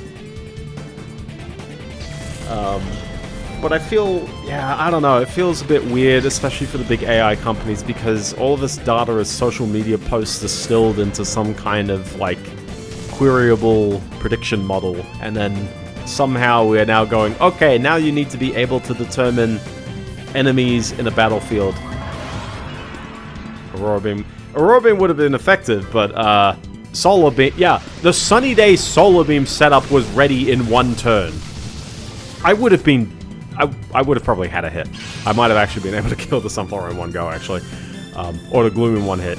But legit, I don't know, to me that seemed like a bit of a risky go. And also on top of that, now we've got Sunny Day set up and I can just use Fire Blast and probably annihilate this thing anyways. So, I will take credence that I outpredicted a Sunny Day Solar Beam single turn setup. The joys of double battles. You gotta watch out for that kind of stuff. It's gonna happen. It always happens, so... I don't necessarily think Anthropic is the good guy. I don't think we should be considering companies good guys or bad guys purely based on people they align with, because, I don't know, companies are always going to align where the money goes, especially if they're traded. Not necessarily publicly traded, but just like they're traded. They're clearly looking for an IPO in the same way that OpenAI is going for, and they're going, okay, well, what works with the I guess, the goal of seeking lots of investor money. And for the example of Anthropic, they said, yeah, well, we're going to look terrible if our model starts doing terrible things, so we're bailing out, I guess. Understandable. Slightly, you know, admirable, sure. But, yeah, I don't trust the whole... Yeah, rip Raikou. But also, Raiku's at least got the bar down all the way, so we can purify Raikou in a moment. Let's send out Meganium, because Meganium is a bulky tank right now, apparently. He's level 51 for no good reason. Everyone knows Solar... Actually, you don't know Solar Beam. Why does Meganium not know Solar Beam? You had the sunny day. You were ready to set this up. It's no good. There we go. Let's see how much a Body Slam does. Ooh, it's a bit more. I did see a comment about Persona 5 Royal. Long stream. I haven't played Persona. Any Persona, really. So, but good on you, fellas. I should really buy more Pokeballs. I keep noting that one. How about we'll go back after this, because I gotta purify Raikou anyways. We'll go back. We'll get the balls, and then we'll get the actually, what's that? Oh, that would have been a great first go catch. Yeah, I gotta walk a bunch back, so unless we're talking about Persona going back, in which case, yeah, also that. But yeah, I don't know. I'm not too confident on a lot of predictive AI models getting things right 100% of the time, because that's not what they're made for. That's not what they're made for. And I'm really hoping that the Department of War correctly understands that these predictive models are there for prediction, and the moment you turn them into decisions, that's when you start, you know, understanding, well, what's the risks? The reason why this technology took off is because we applied it to board games. Board games, there's no risk. The risk is you lose the game if you make the wrong decision. You do it in a war... It's just gone as well. You do it in a war context, you potentially don't shoot the wrong person, or you shoot the wrong person. XCOM TAS, except it's real... Yeah. Like, I deeply worry about the implications that come out of that.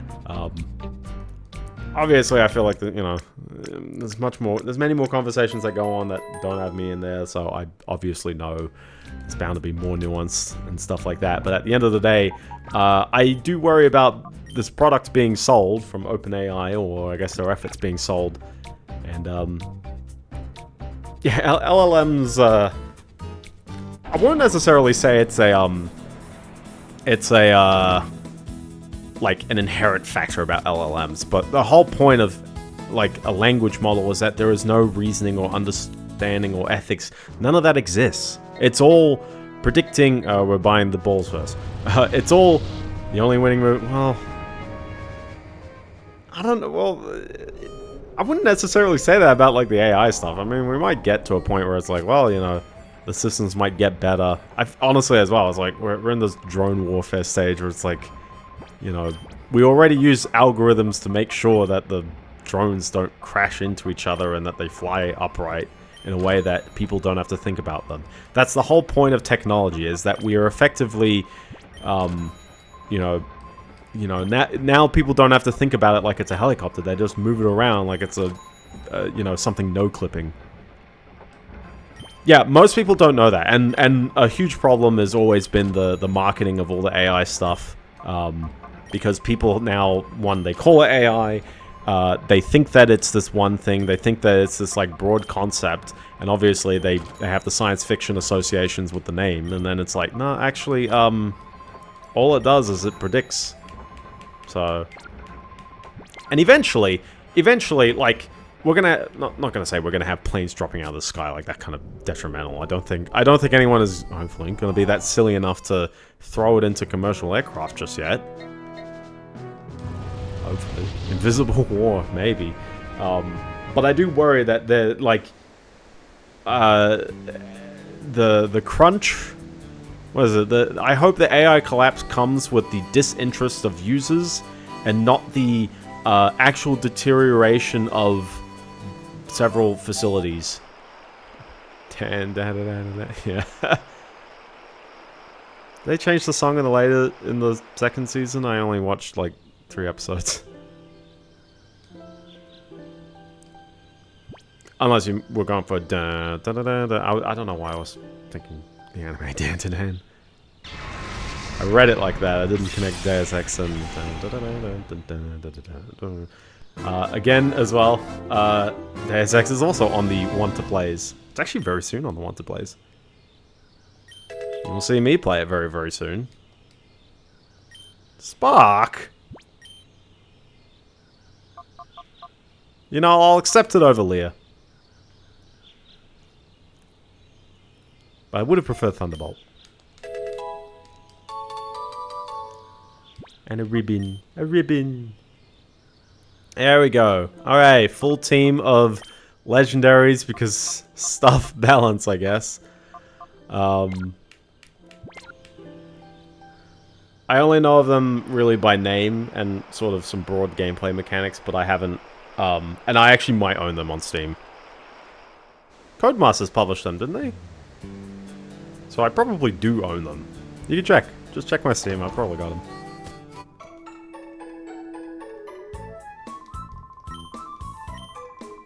I don't know why I need a heal. Yeah, I hear pretty okay things from them, but I haven't played them, so... RIP Codemasters. I have to mention RIP Codemasters every time, so... I've got one more article as well. I know Fetty wanted to get in with something, but I'm just going to drop mine as well. Headline, and this is a rather inflammatory headline. Taz wanted 3 videos. Can you beat Overlord without minions? Ooh. Ooh. Well, as someone who hasn't played the game, I probably shouldn't consider that right away, but I'll get there. Here's an inflammatory headline.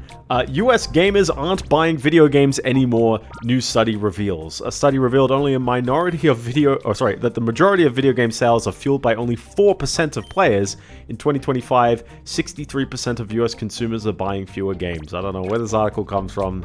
Someone screenshotted the top of the article and called it a day on a tweet. But certainly the tweet was also going, gamers have been shouting this for years, or the reason for this for years. The industry has been ignoring them for years. What did you expect?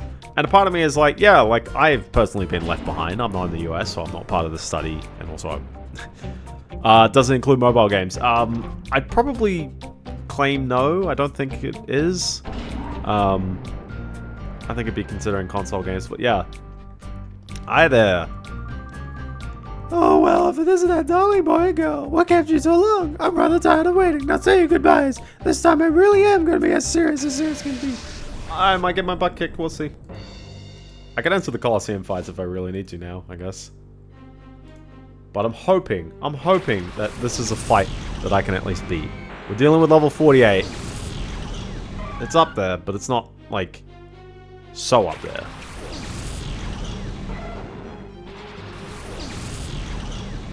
But yeah, there's so many, you are correct, there's so many old games that get a lot of love,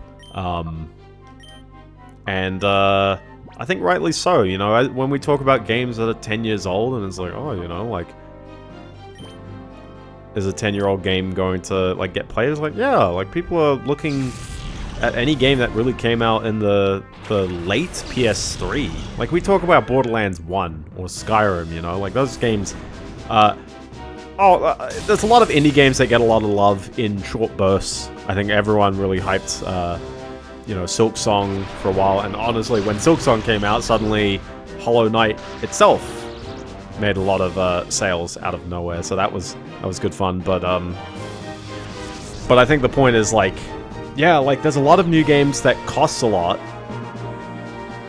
Oh yeah, yeah, exactly. Any game studio that like only signs on like 10 years for the license, or in Codemaster's case, less.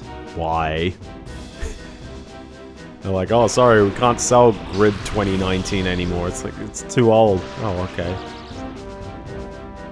Is Grid 2019 still up? I think it is, but yeah, it's like there are so many games that would do so many wonders if I don't know why I body slammed Mischievous just then. It's a bit awkward. Sorry. I'm apologizing for that one. That was a real bad play from my go. Also, I've got Raikou out here attempting to sweep this team, and here I am getting, like, absolutely walloped. Annual releases of prototype live service games? Somewhat, yeah. I wouldn't even say prototype. I mean, they always were in the case of, like, FIFA, and, I mean, you know, Codemasters has been doing F1 games for 17 years. No breaks.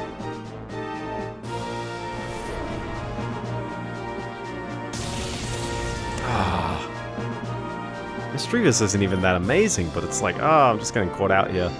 Might as well... Yeah, just go for... Oh, you got the Hyper Potion, so...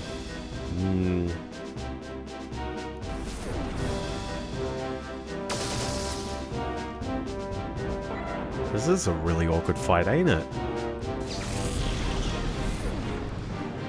I feel like I'm playing the game wrong. You know what I mean? Like, I must be doing something so fundamentally wrong if, like, I have a legendary Pokemon or 3 legendary Pokemons and I'm still getting kind of fairly outplayed by just literal that. I think my problem is, well, he's got Spark and the other guy's got Thunderbolt. Like, in a sense, there's an implicit consideration that earlier games are now worthless. That usually was the case, where, like, you'd have games go on severe discounts in fairly short time. The Hyper Potion is the 200 health one. Yeah, normal Super Hyper. In fact, it should be exactly the same name, I guess, right? Darn Paralysis. But at least I have Synchronous. So, listen. I play it. Yeah, exactly. So why did they do the balls? No, the balls are the same. Oh, yeah, why is it Ultra? Sorry, why is it Great and Ultra instead of Super and Hyper? Yeah, I don't know. That's a bit of an odd one.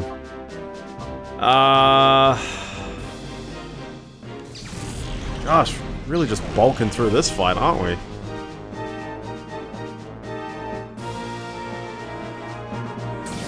The paralysis is so annoying, but at least we're one down. We're one down on each side. Unfortunately, I want Raichu out so I can start using Suicune, but sure, yeah. Blossom! I love Blossom, so cute. But yeah, no, you're right where it's like, there is that consideration that old games become worthless. I think that is especially true back in the day when you'd have old consoles. Like, obviously, when, you know, it was a new concept with the Super Nintendo because people didn't really know how to deal with that when a new console comes out, and it's like, no, the old one goes away, I guess. I gotta deal with confusion, I gotta deal with paralysis, now I gotta deal with attract. Oh my goodness. Ow. Oh, I want to attack. At least you're not using, At least you're not using Sand Attack and also Double Team. Gosh, this Raichu is really, like, iffy, ain't he?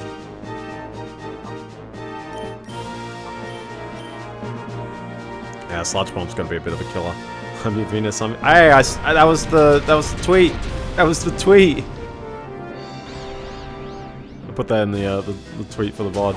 Oh, I'm actually gonna get, like, unlucked of this one. Because love, paralysis, confusion, it's all playing up. Every single one of these is playing up in some capacity, and it's absolutely brutal. Oh no. And there goes Meganium. Unfortunately, now we're 2 down, and I'm really not making that much progress. Is it because I'm slow? I don't know.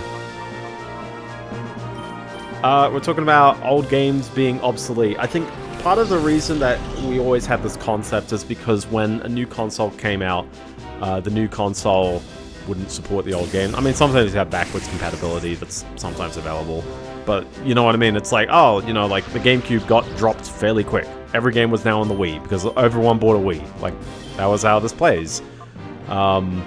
Actually, I should really just like focus both of them on getting rid of this Raichu, because I think Raichu is actually going to be the meaner one.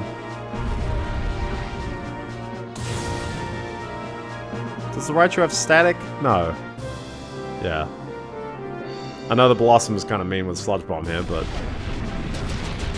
Oh, 1 health. We're good. We're good. Although I'm... Yeah, we're good. We're good. We got the 1 tap. We got the tap. We're good. Well, yeah, depend. And honestly, Final Fantasy VII was outselling like its successors, so I feel like it's not at all a fair comparison. People also went back for Gran Turismo 3 when Gran Turismo 4 came out at the end of the PS2 life cycle.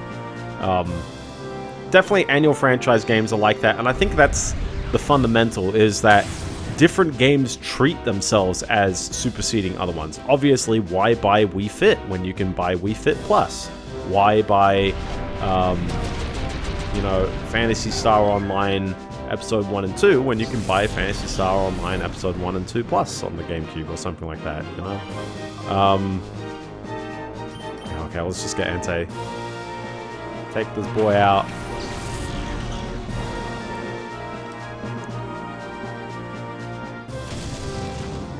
Jeez. Okay, let's see if a good old Fire Blast will work. Also, Wigglytuff is bulky, but that should be okay. Of course, those are usually done, one and done run. Yeah, exactly. Those ones are one and done. But I think the point kind of stands where it's like sometimes people do just, especially back in the arcadey kinds of days, people would jump in with the newer ones because often the newer ones were often bigger and better. We'd have wonderful examples like Castlevania 3, where it's like, yeah, you don't necessarily need to play Castlevania 1 and 2. One, because they're kind of different games in some capacity. Meanwhile, could be great if running away was even a thing, or switching Pokemon was even a thing. Yeah, exactly. We get remasters everywhere.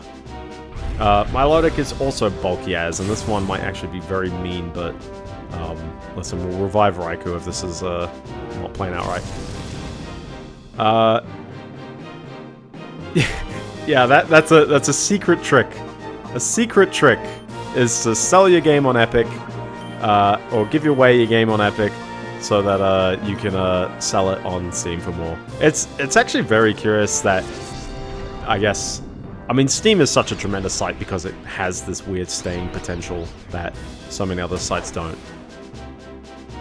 There really wasn't much damage on the Milotic. I don't know if Wigglytuff is a special wall. I want to say it's a health wall rather than a... Oh! How'd he get burned? He might take out Entei though, but I feel like I've got the play. Oh, not even. Bringing this up because this could indicate that old games selling well when a sequel releases is because people... Yeah, it's true. Sometimes it's like that. Sometimes it is people remembering it again. Yeah, I still got Suicunes chilling there, I guess, if we're starting to sound like the water types.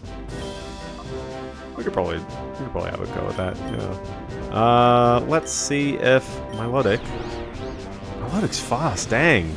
Yakuza 3 remastered, yeah. Or remember, it was Yakuza Kiwami 2 got remastered recently, which Yakuza Kiwami already is a remake. It's like, oh snap. Never mind, you know, we're talking about Fire Red Leaf Green getting a direct port, but it's like, remember Let's Go Pikachu? That's a remake of a game that's already been remade, and arguably the remake has less content. And it happens all the time, you know, it's like, I can't think of any, you know, there's so many games that do get remakes, and that's fine and fair, but I think we are at this weird point where it's like, you know, if I want to play a game, I want to play a neat and interesting game. Yeah, like, Let's Go doesn't have the Sevii Islands, right? Like, it doesn't have at all the post-game.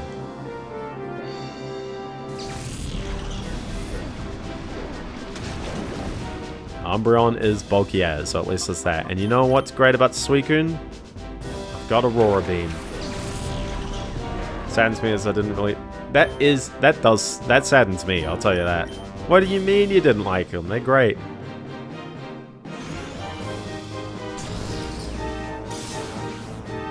Oh, I don't know why I'm using a nice type on another type. Blendo forgets the type combinations. It's good confusion though, I'll tell you that.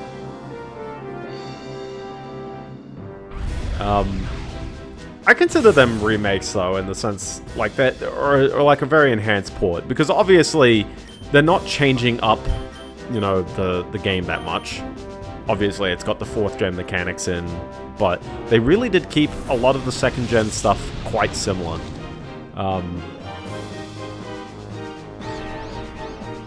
I would definitely say, yeah, they condensed down the Kanto part because of storage, but also it's like, well, it is massive. And also to me, it's like, it's a post-game. But yeah, I do agree, there is always reason to play originals. Case in point, I'm playing Tales of Fantasia on the SNES. It's missing content compared to the GBA version, but hey, it's still cool. I like it. Well, we managed to get there. We managed to get through the fight, at the very least. So, slowly but surely. I don't want to do this anymore. She's doing a dance. Now play the best version on PSP. True, I guess. Me? Lose again? My pride will not stand for it. Here, take this thing away. For that, I want your silence that this battle never happened. I don't know why I gave 2 of these characters voice cracked. Like, accents, but sure, yeah. Well, at least we got 1 more out. I think there's 2 more bosses. I got my butt kicked by, was it Dakim earlier? I might have another crack with him. He might still be mean, but...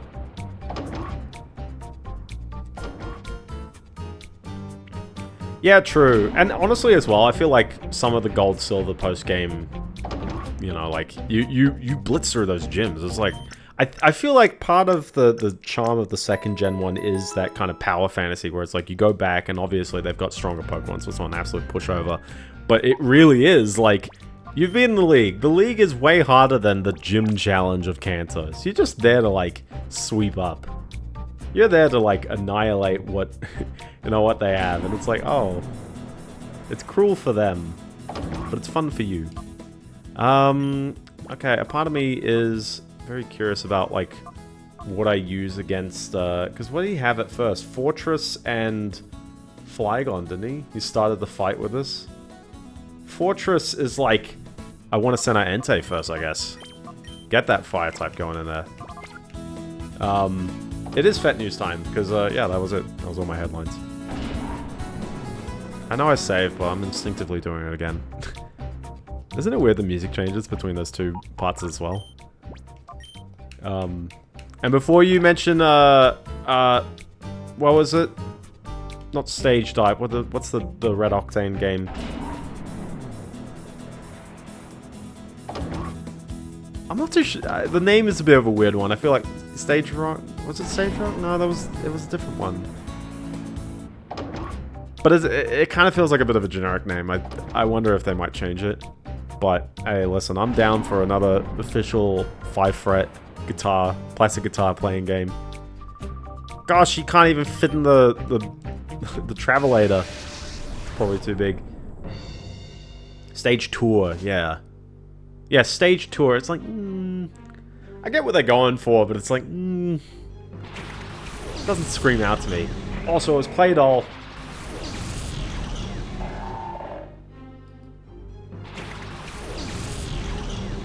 But yeah, Flygon is going to be neat. Actually, it's not. I've got Aurora Beam. We're good. We're good, actually. What's good against Claydol? He's a Steel type, ain't he? No, he's not. He's Ground Psychic. So, really, I should be going at him with which... Oh, I've got Bite. Yeah, Bite should help. Yeah. And then Aurora Beam on Flygon and hope that this nails them right before. Ooh, that's not fun. That's also not fun, but really do anything. And that's so mean, but this should just nail Flygon in one go. The nice thing about Yarg is that it supports both. Yarg has a customizable rendering engine. Well, it's not that. You know what I mean? As in, like, you can customize the look of the notes and turn it into a circular notes or rectangular notes, and also where the Is he gonna use Earthquake again? Because this is gonna not be fun if you.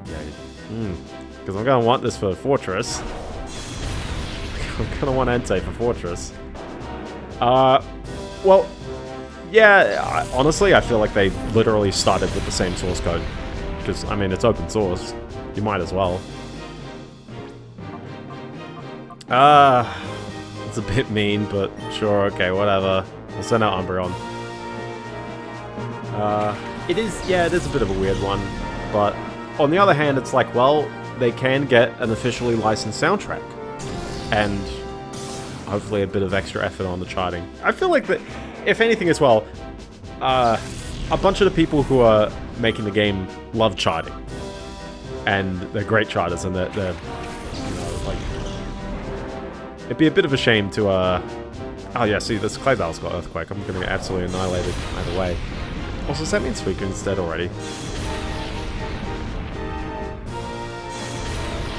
Gosh, yeah, I can't deal with the Earthquake spam. It's so absurd. It's so absurd. Alright, well, I don't know, Meganium, I guess?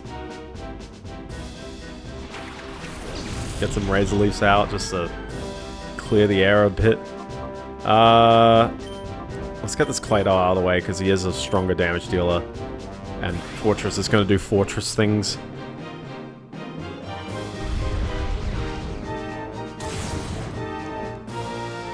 But yeah, no, I'm looking forward to that game, so... looking forward in the sense that, like, I hope it's good fun and revives the rhythm gaming franchise just a tad bit.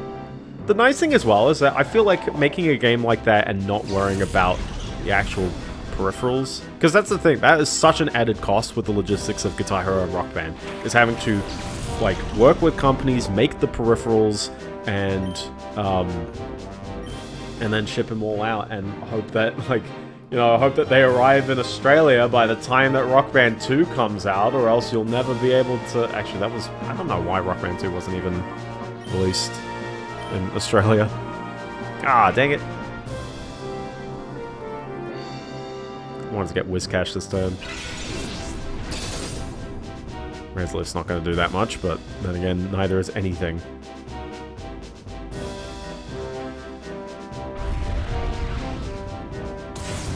But yeah, given that I assume they're, you know, at Red Octane, they're going to just be like, whatever, people are going to do whatever. It shouldn't. How much attack does Fortress have? Gosh, bulky Meganium is finally like... I know, Meganium is 10 levels above the rest of the party, but you know what I mean? It's like, this is what I needed. Oh. But alas, Fortress protecting itself. Is it? Yeah. Oh, I just mentioned it. I only just mentioned it, bro. You can just say a story. It's all good. You don't have to wait for me. Just go for it. Well, actually, sometimes if I'm in the middle of something, I'll be like, ah, but I'm all good.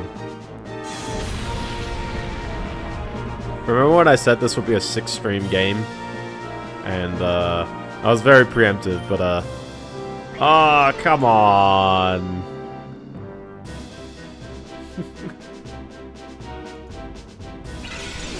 Although, to be fair, I mean, we're getting there. We're getting there.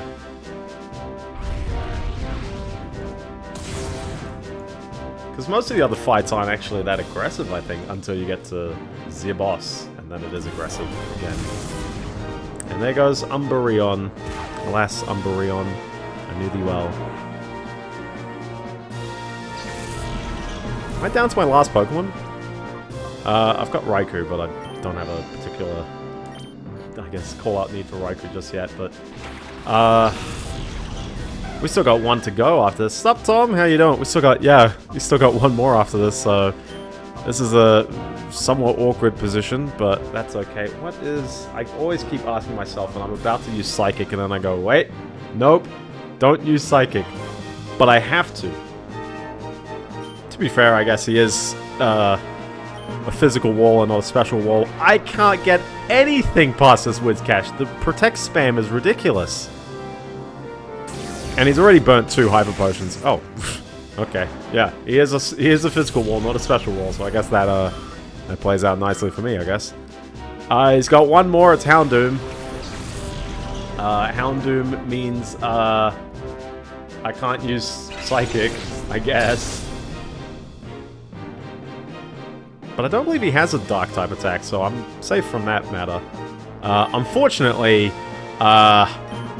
I need to get rid of him real quick, or I need to get rid of Whiscash real quickly, because otherwise I won't have Meganium, because obviously Houndoom is gonna, you know, ruin my day. Houndoom's model is kind of neat, ain't it? That was a lot of damage for Houndoom. Finally, I've beaten the Whiscash. 2 of my childhood game developers who had shuttered long ago merged and resurrected under a new name, Activision Blizzard King. And obviously, Houndoom is about to ruin the game right here. Oh, 1 hit. 1 whole hit. Oh. Gosh, these boss fights, by the way, they're really, really, like, iffy. Not only do they have kind of mean Pokemon, but it's also the fact that, like, I'm gonna go with a Thunder. We'll see how this goes. Oh! Did Radical disappear? Oh, I didn't even realize it. I gotta guess the name when... Ah.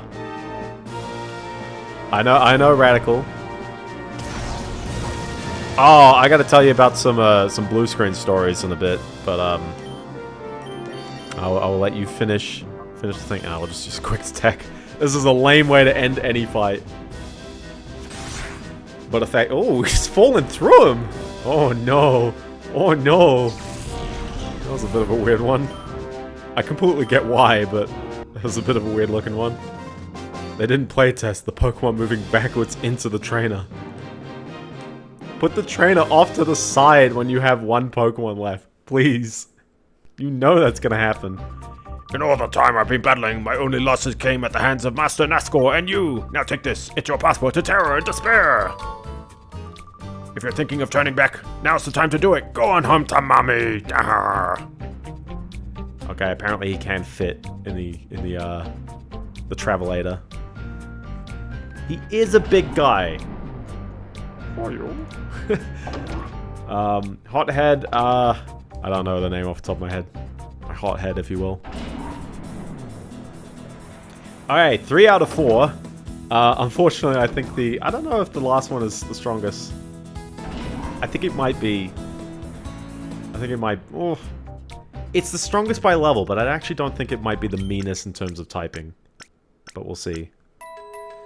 Death Spankin' Penny Arcade RPG. Okay.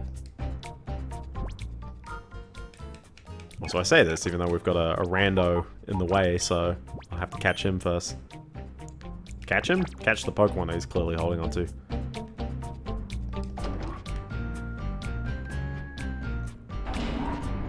I know Penny Arcade, but I haven't played them.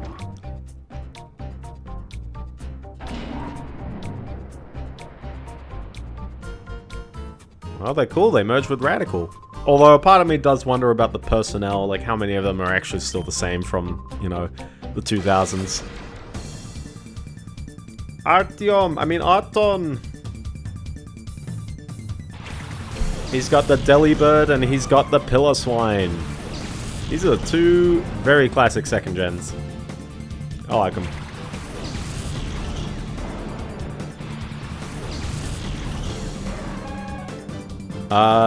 New Radical game. Oh, that's nice. I think free Radical is actually taken, isn't it? Let's see if we can stomp Delibird and then, ooh, I'm actually going to drop just the Surf and we'll hit Piloswine just to sort of take him out quicker.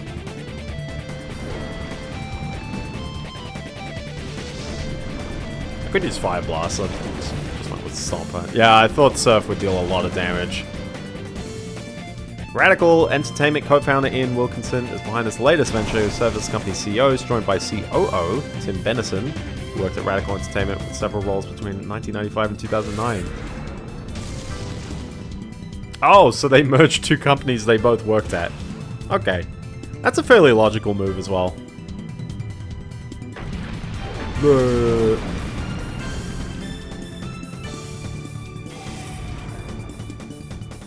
I guess we just start going and trying to catch Delibird, I guess. Makes sense. Makes sense. We'll go for it. Let's snag. Take a shot if you ever watch a Let's Play where someone has a catchphrase every time they throw the snag ball. Will they just remaster Simpsons Hit and Run? Wasn't that a fun rumor going around for so long that they'd remaster The Simpsons Hit and Run, and clearly we never saw anything out of that? Part of me is like, are we ever going to see a remaster of The Simpsons Hit and Run just because of their, The Simpsons, I guess, recent-ish, they don't like Apu. They demoted him. And Apu is the honorary 5th Simpson in that game. Okay, Glalie is not very fun. He's a bit of a bulky boy.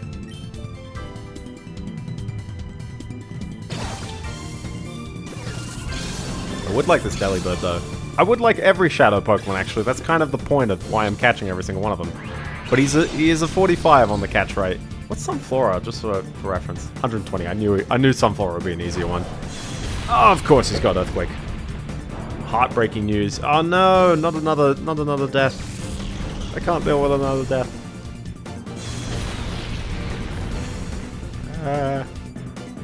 At least the Earthquake is not hitting us. It's not hitting Delibird, because that would have ruined my day. Everyone is Earthquake spamming. Let's... I don't know what's the quickest way of taking out Glalie here. But I can't use Surf again, that's my problem. So I guess we'll just keep throwing balls and hoping for the best. I don't think there's any harder catches, though, in the game. Collector bought a really rare game from Japan for 3,000 bucks or so. Oh, I did see it, yeah. I did see that one. And like really destroyed. I saw the really destroyed angle as well, which is just like, to be fair, when we describe it as a really rare game, I think it's fair for us to always say like, oh, you know, like why would they go through it? I feel like after looking at it and looking at like literally what's on the cover, I can definitely see why it raised some flags with the TSA. I don't think it justifies what they did. Certainly not. And I don't think it's fair to destroy the heck out of anything. Like, this is property. What the heck? But on the flip side, it's like, honestly, like, anytime anyone's like, oh, you know, I hope that it's rare only in the sense of, like, the actual physical presence. And it's sad that it's destroyed, but I really hope that digitally this has already been preserved. I don't know if it has. I didn't look it up. Well, there goes Glalie, at least, so... whose teeth runs backwards into his head.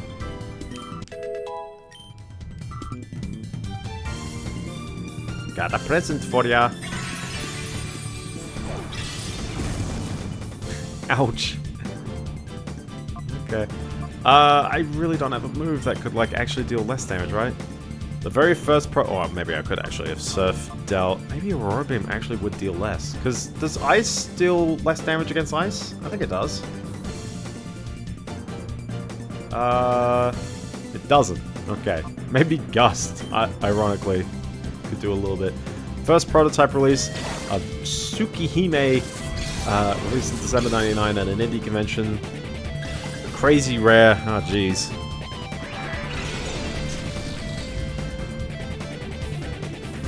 Alright, that's good that the game has been dumped, but it does suck that, like... Yeah, it does suck to have something destroyed. To some degree as well, you know, like, things get destroyed in shipping. And not to justify, but it's like, shipping is always like an angle. Things getting lost in transit and is like actually gone. It's always examples of that, but it's like, yeah, I don't know, to me it's like, you know, like, what do? You yell at TSA, you make this an example, and you go, don't do this. You're literally destroying property. Stop it. Get some help. I don't know. And they're gonna keep doing it because, you know, shipping and customs and all that stuff, they're big businesses and public businesses in some capacity. It's so hard to, you know, get them to care, ironically. We're doing Delibird catching spree right now. I gotta catch that Delibird. Prosecuted. I think they should be compensated, at the very least. I'm not too sure about prosecution.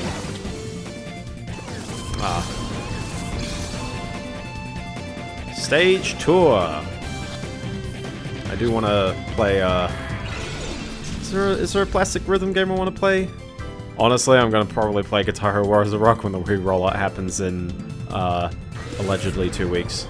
Also, is this a death knell for Delibird? He's been using Shadow Rush too much. Nah! Alas, we're going to have to restart. You missed that one. You missed Delibird taking himself out. Unlucky captures on that one. Unlucky captures. That's okay. It's coming up. It's real soon. It's real soon. I've been done with my stuff for a while. I hope it works on everyone's machines. That's always a big risk. You make your set, you feel like you've tested it enough. I hit start, you heard it. I hope it works, and I know someone's gonna try it with some weird combination and go, it doesn't work. I feel like I've accounted for the weird edge case of someone playing single player with not player one. That one, I'll always get to that, but this new console Nintendo cooked up. Oh, yeah, exactly. Hopefully it does. I mean, at the end of the day, if it's not there for the rollout, you know, it doesn't matter. Someone could claim another Wii game right now and just be like, oh, you know, it's probably not going to get done in time, but that's fine. Hopefully it'll sell well. Just as a side note as well, I really hope the Wii continues to sell 1 million every quarter so it passes the PS2 this year.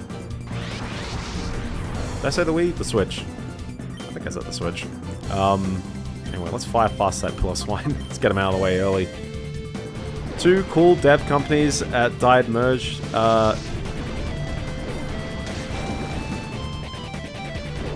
Really good being teens in the 2000s. I mean, some things are good and some things are a bit, but I feel like, other than the destruction of the housing market, that's my politics take, and also games as a service being a real, like, flat line. On the other hand, it's like, we live in a great era for, like, the software and the technology that, like, aficionados have. The barrier to entry for these kinds of passion projects is much lower than they used to be, and, I feel like there's a lot of great projects out there that people can experience purely for the love of it. People just making it because that's what they want to do. If you want to play, I'm not too sure if there's third-party Wii remotes that people make to emulate Wii remotes for, you know, for Dolphin use. Maybe people do. Oh, I hope Entei survives this because I really want to sweep Glalie in one hit. And alas, Fire Blast missing. I've been slurring so many words today, I swear. Is it the heat? It's not the heat. It's not really a hot day, it's actually been cooling down. And also, we had some ridiculous rainfall. Not too bad in Sydney. I mean, 48 millimeters is a fair bit of rain, but, like, legit, near my mates, it was like 170, and they're like, yep, we just had the whole month of rainfall on March the 1st. It's like, oh, okay. Yeah, I definitely recommend just getting a dolphin bar. which is effectively a simple Bluetooth adapter with the lights on the front so that the Wii Remote can also send. It's interesting as well, the sensor bar capability of the Wii Remote is actually all handled by the Wii Remote, and it's just detecting infrared lights. The sensor bar does nothing. It's just a light bar. So anything that is displaying the lights is doing what it needs to do. So yeah, just grab a Dolphin bar. Those things are cheap, and they have a very cheap Bluetooth stack in them, and that's all you need to get that working. So that's all good. If you do have a Bluetooth adapter on your computer, you can just use that, but you won't have the lights, I guess. So it depends on the game you're using. I guess if you're playing classic rhythm game, you may not even need a Wii Remote at all. But if you are using a real Wii guitar, you definitely don't need a sensor bar. I never plugged that thing in. Prototype was nice, yes. Come on, Deli, come on, come on.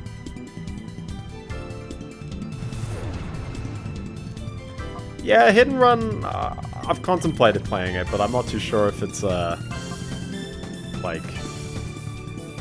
It's a maybe. It's a maybe on my list.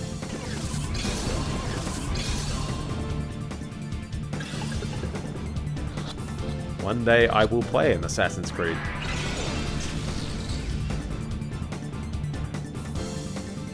Hit and Run is I mean, I know when people say, like, it's GTA, but Simpsons, it's like... I think it's that. It's like people who wanted to play a GTA game, and this was kind of one of the closest ones to it. At least for a kid audience, and air quotes kid audience, because honestly, The Simpsons goes into very weird territories, and yet somehow manages to still get a PG rating at the end of the day. How does that happen? Different episodes of The Simpsons actually got mature ratings in Australia.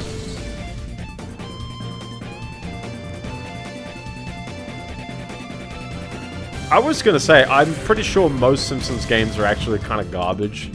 I'm not a big fan of, like, I know I played Road Rage on the GBA here, but I played the PS2 version, and it's like, it's kind of clunky. The Simpsons Wrestling is hilariously one of the worst PS1 games out there. I'm not too sure if people have a great opinion of Bart versus the Space Mutants or Bart versus the World. I feel like the Simpsons game is pretty okay from what I hear. Like, people, you know, it's at least got the talent and the aesthetic that people want. Okay. I'm not too sure if I had the staying power, I guess. And then, I don't know, the only other Simpsons game we're really dealing with is Tapped Out. Talking about banned in Germany. Funny about prototype dismemberment. Oh, true. German censorship in video games is always an unexplainable phenomena for me. Or phenomenon. I can't really describe why... Like, I get, you know, why Wolfenstein had to be toned down, obviously. But then, like, they banned Doom. It's like, oh, no violence. Which I guess simplifies distributing Doom 2. Yeah, yeah, exactly. And it's weird as well, because, like, they didn't do this with movies, right? You could dismember things in movies. Only works on effects, yeah. Okay, this Delibird keeps getting closer and closer, and I'm not a big fan of it. Games are toys. That's how a lot of businesses view it, which is a bit of a shame. I think I've said this before, but it's like, he keeps using Shadow Rush at this point in the fight as well. Yeah, there's something weird about what he's doing here. I mean, I guess, yeah, it'll do more damage than Fly, but can't keep using that. It really makes the fight annoying.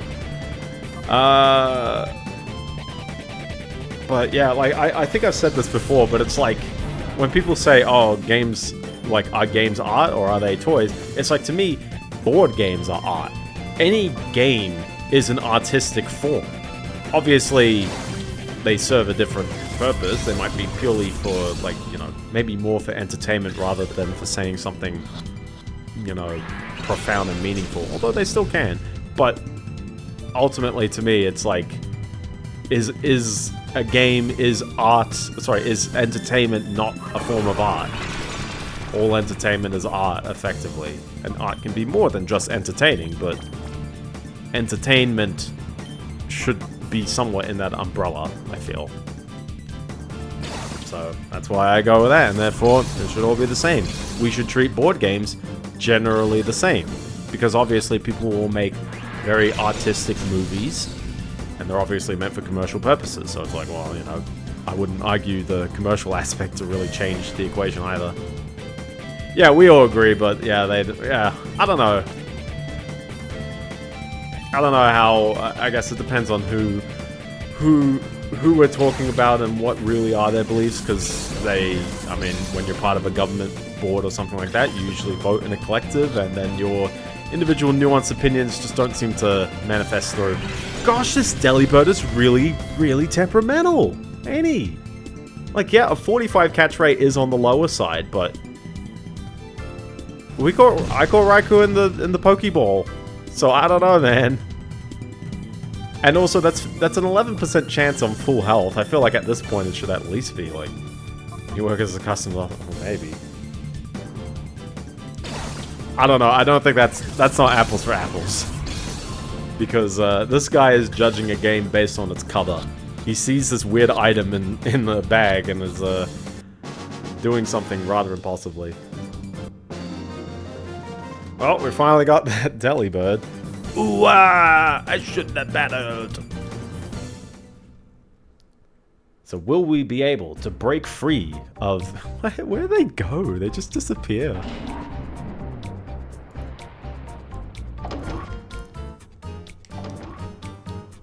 I love it, especially for music. Like, I know film is much newer, so obviously film is kind of held to a bit of a stricter standard than music, but like... music to me is like so bizarre, because it's like, is music like even not more intended for like, I guess the purest form of entertainment? And not just that, you can still have music that's moving, that's sad, that really elicits lots of weird emotions, but like, certainly it's like music is really there to be like consumed, to be like experienced, I guess. Not as in like a corporate sense, but like, I don't know, like music clearly isn't there to like, I don't know, that's what art's for. I don't know. I'm not a very wise guy for judging what is art. So we can't proceed unless we've got all 4 keys, so obviously we're missing a key. We just need to find the key,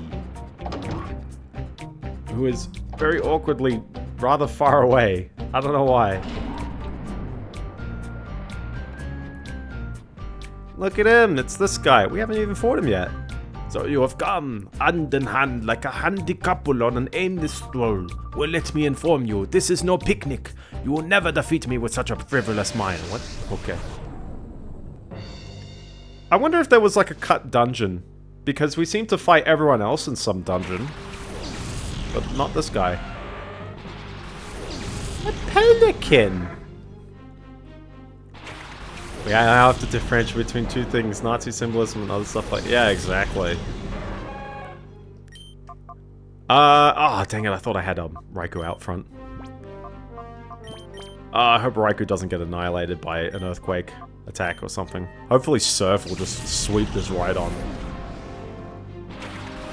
But yeah, he's got higher level Pokemon than the other ones, but on the... Oh, well, I guess he's got Protect, so never mind. Never mind. But yeah, no, it blows my mind of like, how would I put it? Oh, you're gonna use Rain Dance for me, thank you! Thank you, Pelipper. You're so kind. Perfect setup turn. Unbeknownst to him. No! He's got Lightning Rod! I can't believe it! Seriously, this game is bonkers how, like, absurdly, like, well balanced they've... Or not...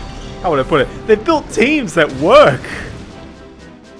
Sending out Pelipper and then having your party member have Lightning Rod is like, oh.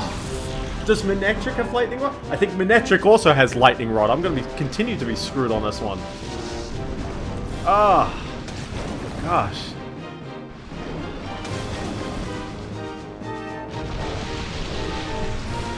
I am losing my mind a bit, but like legit, I was not expecting.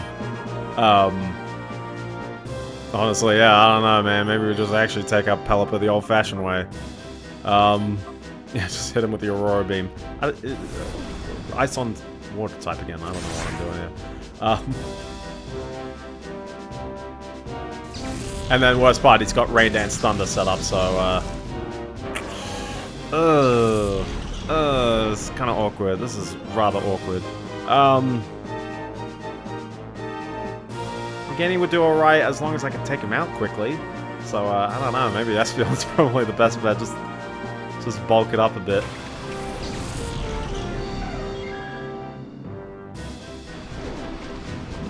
Games should be treated the same way as movies.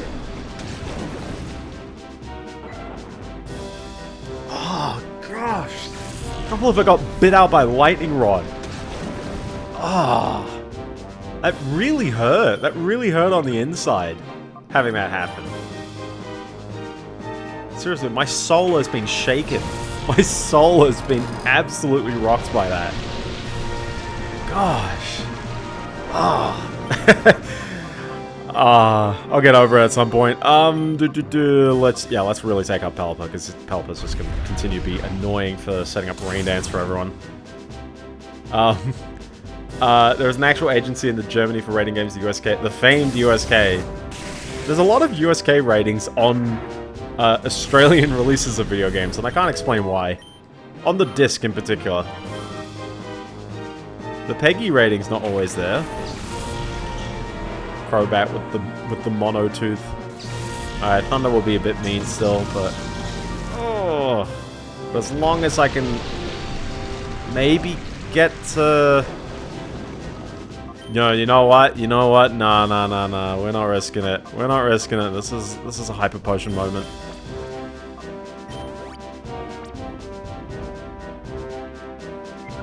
This is the kind.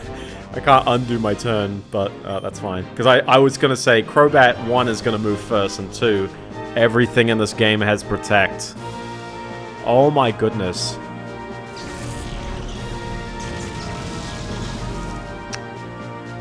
It might be for naught. Like, yeah, I guess the rain stopped, but like, it might be for naught. How many times does he use Thunder? Is that actually 4?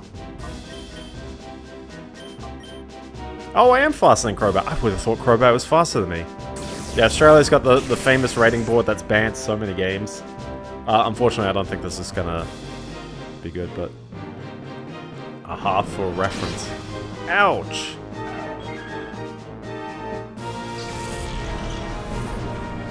I get erring on the side of caution, but it is kind of frustrating to have, like, you know, have your games banned.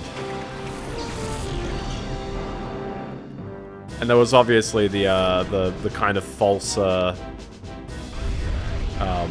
guess, mindset that violent video games causes violence in real life, which obviously isn't true because all the violent people are playing video games at home.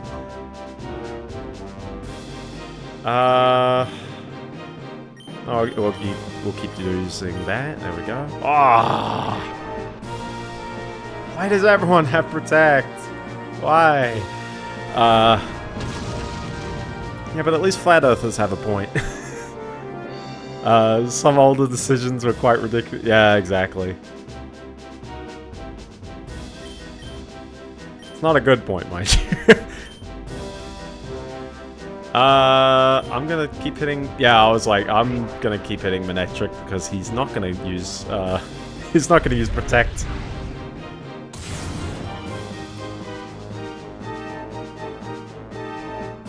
Toxic? You've got Toxic on you? Oh. Seriously, okay, whose idea was it to add Manectric to this team? I think that's the other thing as well that really throws you off, is that not a single trainer in this game has a type. Not a single trainer in this game actually has, like, something you can predict and base your team around to win on the type effectiveness. Almost every trainer, and this is not a dig, this is actually, like, why this is, you know, this game is hardcore. This game, you gotta bust your chops in understanding how to take out everyone, because they don't make it easy. E.g. the OG Doom games not getting a rating, meaning they are on the index, which means they can still be sold, but they may not be advertised, and may not be put on shelves. And yet the shareware model works for them, so... I wanted to get that Fire Blast out. This is going to be an awkward ending. But we'll get there. We'll get there, hopefully. Yeah, exactly. There is no equivalent of bug catcher or any of that. Every single trainer in this game is just throwing out weird ones. Everyone has a weird one. Well, at least we'll get rid of the Starmie. No one else has Thunder, right? This Fly is not going to be kind, though. But Meganium has finally turned into bulky Meganium that I want. No, really? Really? Because of course this isn't going to be very effective against Crobat. That's a quad weakness right there, so... Yeah, exactly. And to some degree, I mean, isn't that like the, you know, like Stadium is kind of like that. Hydro Pump? Oh. Oh. I mean, I think we're good. Yeah. I believe the ratings based on stuff like violence have shifted to be more in line. Yeah, they're getting there. They're getting there at least. And also, I don't know, we're in the age of information, in the age of the internet, it's like, honestly, if something gets unrated, whatever, release it unrated. Yeah, like you're right, where it's like, okay, well, it's not indexed, can't be advertised, okay, but like, you know, you can advertise things on the internet, because advertising on the internet isn't really regional, in most cases at least, I don't know. Well, we did beat him, so that's all good. He has improved since our last meeting.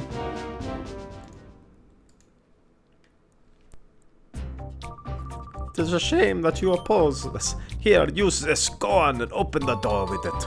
I forgot his accent. You should see with your own eyes. Germany says, how do we redeem ourselves from a history of being a censor-happy country? Oh, thanks for the email. Thanks for the email. This is Egon of Agate Village. I just want to let you know this is my first electronic mail. I'm not familiar with high-tech things, so I have only learned how to type in words. Incidentally, if you are ever in... Is that it? There's no scroll, right? Yeah. That's all he says. That's all he says. That's all he said. Why has he done this to me? What should we do? We'll go back to Agate Village, I don't know.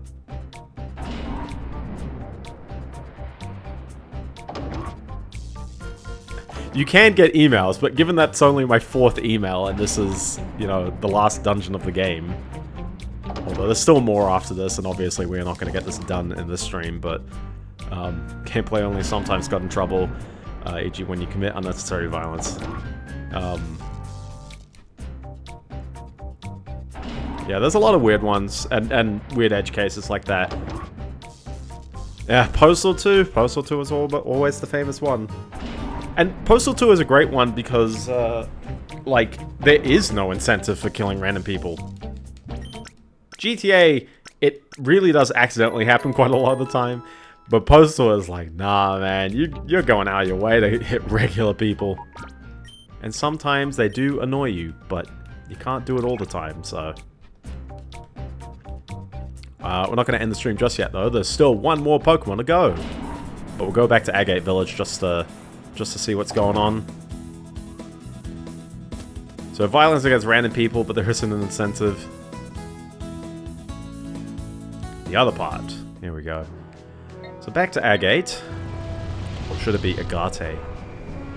I've blown your mind.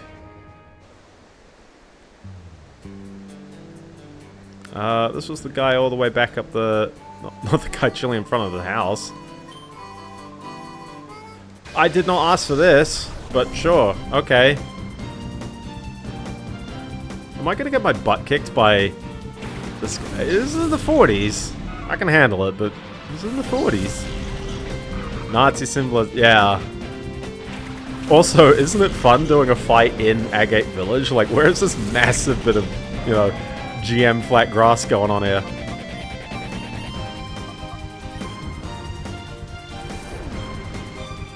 I'm always so, like, how would I put it?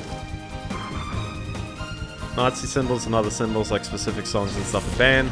Like, legally even own. Unless it, yeah, like, you know, I'm not German, I guess, so it doesn't affect me directly, I guess, but it is still one where it's like, yeah, I wonder whether,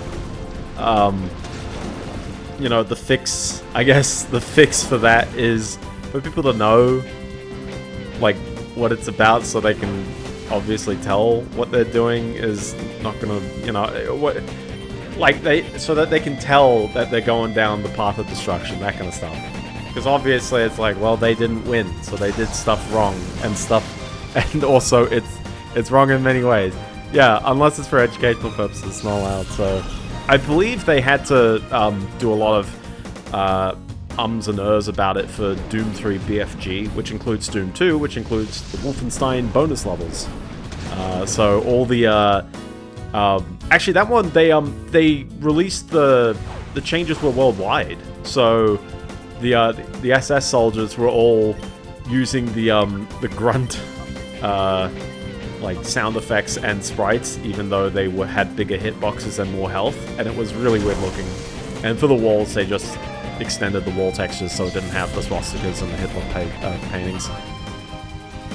But it is kind of annoying. It's like, yeah, like that's annoying that was in the worldwide release.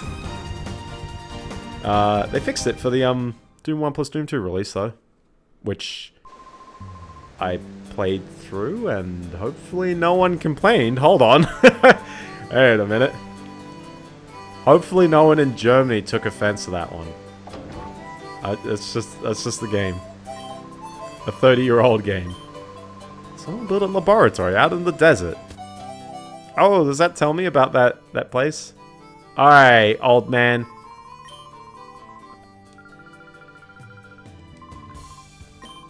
Since you're here, it'll be just as well to tell you in person. I have a little something I'd like Biendeo to have.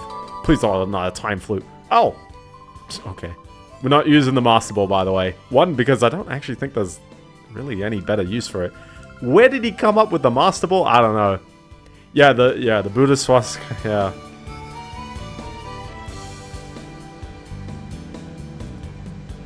I'm never a big fan of, like, saying, like, you know who else did this Nazi? Oh, snap, she's gone. Muriel's stuck. She's not coming back.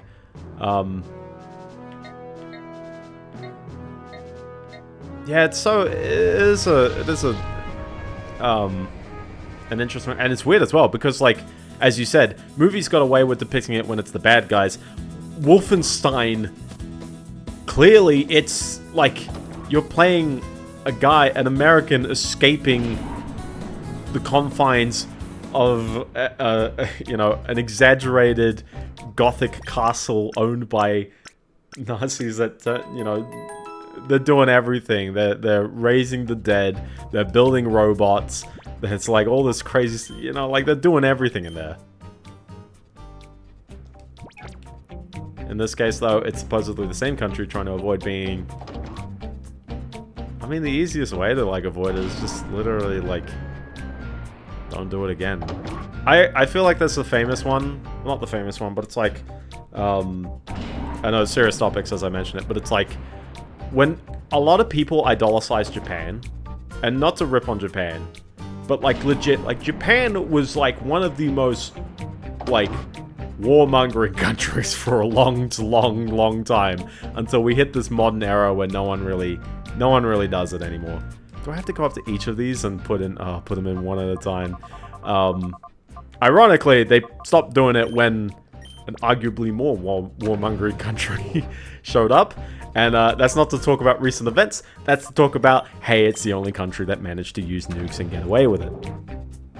That's, to me, I'm like, bro, when you think about it like that, that's a terrifying thing. Yeah, oh yeah, and not to say as well that, like, Japan is exclusively a warmongering country and all the other ones are not. Like, that's kind of a thing of that time as well. Oh, hi there.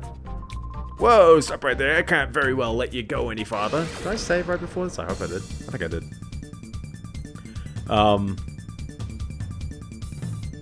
Yeah, it's curious that the period piece is banned, but... Oh, sorry, not that the period piece is banned, the symbolism in the period piece, because it's like... Who are these people? It's like when someone, my mate was telling me about a Lego Indiana Jones, and they have to just keep calling all the Nazis enemy, because you can't actually, like, say who they are. This should be a fairly easy fight, because I don't generally find bug types to be that hard. Even though these are strong bug types, but they're still bug types, so...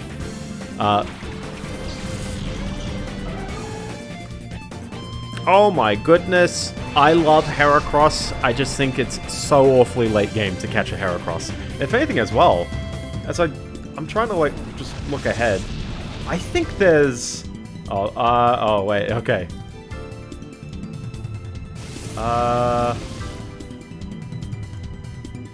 Okay, there's 7 more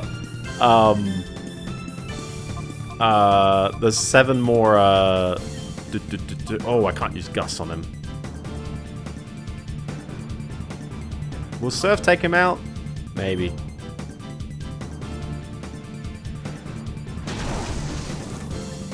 Oh, it might take him out if there's only one. You're just gonna make your game educational, that is true. How do we do that? We say, ah yes, Wolfenstein the New Order. Based on a true story? Ooh. Please don't take out Heracross. Oh, okay. Yeah. Plenty not. I'm gonna take it chill. We'll just throw Pokeballs at a distance. New Wolfenstein isn't educational. New Wolfenstein, like, I mean, there is a German censored version of it. The nice thing about it is that you can replace a lot of the swastika iconography with just eagles and like other like, you know, you can't use the Iron Cross, you can't do that, but like you can kind of get away with it with the eagle. That seems to work a lot. So let's keep seeing if Pokeballs will work, and if not, I might need to like chip a little bit of damage. Heracross I don't think is an easy catch. I remember Heracross being absolutely absurd in 2nd gen. It's 45. It's same as the last one. Country set. Well, yeah, that's a catch-22. But like, you know what I mean? Like there's a lot of eagle iconography in some of the stuff. Also, he's gonna spam counter. By then, why you not use the original? Yeah, I mean. Like, here's the thing, is that, like, it's very easy to make, you know, any of these kinds of cultures without necessarily directly having their iconography.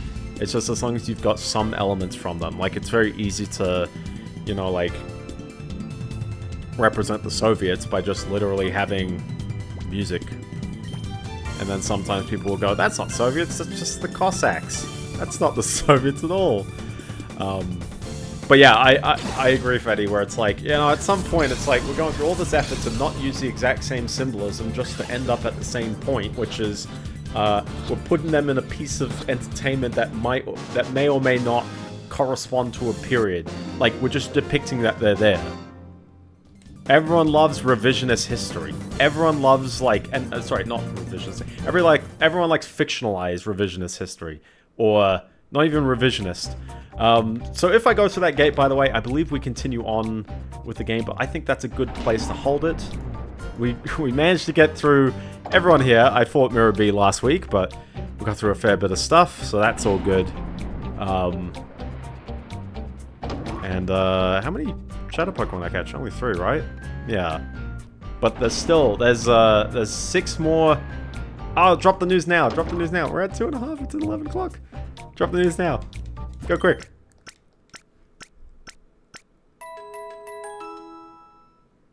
The blue screen of death story. I'll quickly go into the blue screen of that story. I'll quickly say, I was experiencing a lot of system instability. I generally felt it was when I was leaving my computer and it would idle and I'd go and do stuff and it would just blue screen. Or rather not blue screen, it would just turn off and turn back on. But there was a bug check code, so I mean like it's a blue screen. It's actually weird. It's like the blue screen, usually what should happen is that your computer freezes, the blue screen shows up, it writes the bug check to disk, and then it reboots. And while it's writing the bug check to the disk, usually you see the screen where you've got the stuff going on. But I think I've got an SN850X, which was the best. I still feel like it is the best PCIe Gen 4 SSD of its time. Side note, by the way, we just had a PCIe Gen 6 SSD announced, so no one has a Gen 6 slot on their consumer motherboards yet, but just for note. So it writes so quickly that I can't see it in the action, but I can tell it's happening. It's in Event Viewer, it's in the Reliability Viewer, and I'm starting to panic because these are weird bug check codes. They're like, oh, you know, like the sometimes you know it's your memory dying if it's like page file or not paged or an unmanaged territory or something like that. But I'm getting like critical process died. I'm getting like weird ones. Not system watchdog. You usually get that if you've got your CPU clock out of sync, but just a bunch of very, very weird ones. And I was very worried that it would be my memory dying because I do not want to replace that. I really don't want to replace that. That's not going to be fun. And the worst part as well is, like, it's not necessarily the memory that could be wrong. It could be the memory controller, which is on the processor, which would be a cheaper thing to replace, but not a fun thing to replace because I've got a 3900K. This might have deteriorated. But it was working fine, and now it's like, oh, now it's like that. It also could be the motherboard. Fortunately, I think I've isolated it to... I had a motherboard BIOS update that literally said improve stability in Windows OS when idling. So check your BIOS, update your BIOS if you're having weird stuff. Obviously, Windows became more unstable over time through some bizarre reason. So, yeah, I actually saw the Sega Gaga one already. So that one's not even secretly my news. That's I got that one already, don't worry. I saw the big trailer. I still don't quite know what it even is, but... I know what happened, yeah. I know what happened. Also, Fetty, you mentioned the other day the Gamers Nexus were doing a video about the Sega suing the one guy thing. I don't have any big thoughts about it other than how did Sega know? Like that got unanswered in the Gamers Nexus's video. So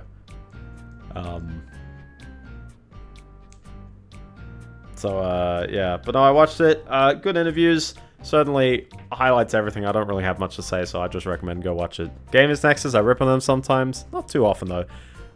But, like, this is what they're great at. Doing a lot of great investigative journalism. And in this case as well, not even... It's weird. It's like, Steve is so opinionated in many of his videos, and then you get around to this, and he's like, he is cold turkey. He plays it so straight and is really open about, like, hearing multiple sides. So... But yeah, I think we're good. We're good. I don't think there's anything else. We're good. I like you seeing the clock tick up. The devs of Sega Gaga patch announced completely out of the blue on the day of release of the patch that actually machine translated. That's actually machine translated. That was human edited. Yeah. Which I feel like is... I mean, to be fair, like, we've had fairly decent machine translations. I don't know. I'm not 100% like against, you know, getting something that's like that. But I do feel like someone who knows the language might arguably give something better. They might also arguably give something worse or different. Machine translation, at the very least, I could make the case of, okay, well, at least it's like in line with what the original text was maybe aiming for. Machine translation often faults with it doesn't have as wide a context as a regular translator. It's a bit stiff. Yeah, that's the downside. Because the problem is if you translate individual lines, it's not going to know like context or how a character talks or something. It might just see a bunch of words, translate that literally into something, and then call it a day. And yeah, not telling anyone is weird. It is weird. I don't know why people run projects like that. Like, just be candid. Just be open about it.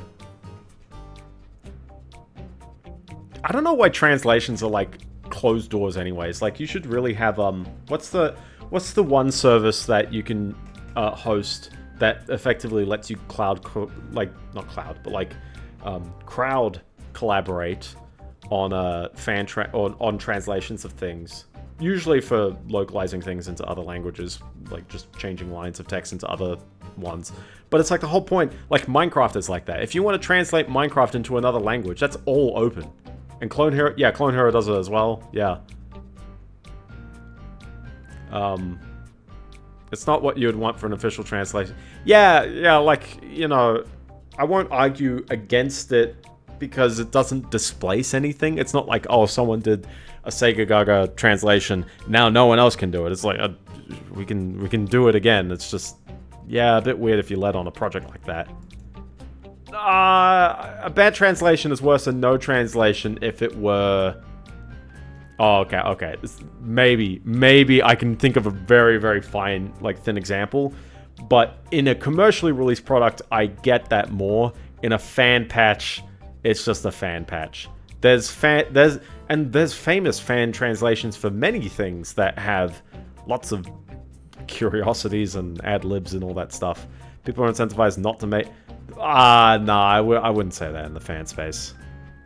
I think, especially if people see this example, they'll probably go, you know, whatever. I'll make another fan translation. I'm gonna disagree there. I think fan translation is gonna seek someone doing it better, especially if they came out and people publicly lambasted them. So, I think that's probably the case there. But yeah, check my box for the moment while we're at it. Look at all these Pokemon in the water box. How long does it take to load these sprites? Like, it's just... These should be, like, easy sprites to find. I think in this case, yeah, I don't think there's cause for concern, but it is disappointing if it's like, oh, you know, it is a subpar translation. But, I don't know, there's subpar translations all over the place. So... yeah, no worries. Someone will get around to it. Or, alternatively, we might actually make the large language models so good they might be able to translate entire video games in one fell swoop accurately with the whole context of the game. Maybe. They might be able to pull that off. Not any day soon, though, so... I don't know if I'd rip machine translations that hard, though. I've generally had a good run-in with machine translation. It's just... because obviously, I mean, you know, if you're playing a game in RetroArch, you hit FA and then you get a machine translation based on what's on the screen. It's not amazing, but it's like, yeah, for the amount of effort I put in, it gets me a workable solution, generally, sometimes. Except for NES games where I can't figure out the font. Yeah, like, the point of contention, I think, is more just, you know, the way they announced it. In that case, you can translate every Pokemon game into Latin. Thank you. But yeah, I'll call it there. Because I've got to wake up so early to drive down to Melbourne. So I'm not driving tomorrow, don't worry. But we're editing the video tomorrow. Where? As if it's anyone but me. So anyways, thank you so much for watching this. If you enjoyed, you can follow on Twitch, 8:30 PM Australian Eastern Daylight every Monday, except next week. It's Wednesday next week, 2 days later. So just heads up there. VOD will be on YouTube soon. Within 24 hours, it always is. You can follow me on the Fetty, m.biendeo.com. It could... I'm not too sure how I'll handle the post-game. But yeah. But yeah, no, follow me there. I guess, yeah, watch the opening of the Formula One on Sunday, Australia time, which is probably going to be very early for the Europeans, and Saturday night for the Americans. It's always a weird time for starting Formula One. If you recognize me in the crowd, shout out if you ever do see me. But I don't know. But since I'm there for the weekend, I'm seeing all the stuff. Supercars is on at the same time, which is always good fun. So, anyways, Biendeo flips. Yeah, maybe. So, anyways, have a good one, fellas. Peace. See you in 9 days. Woo!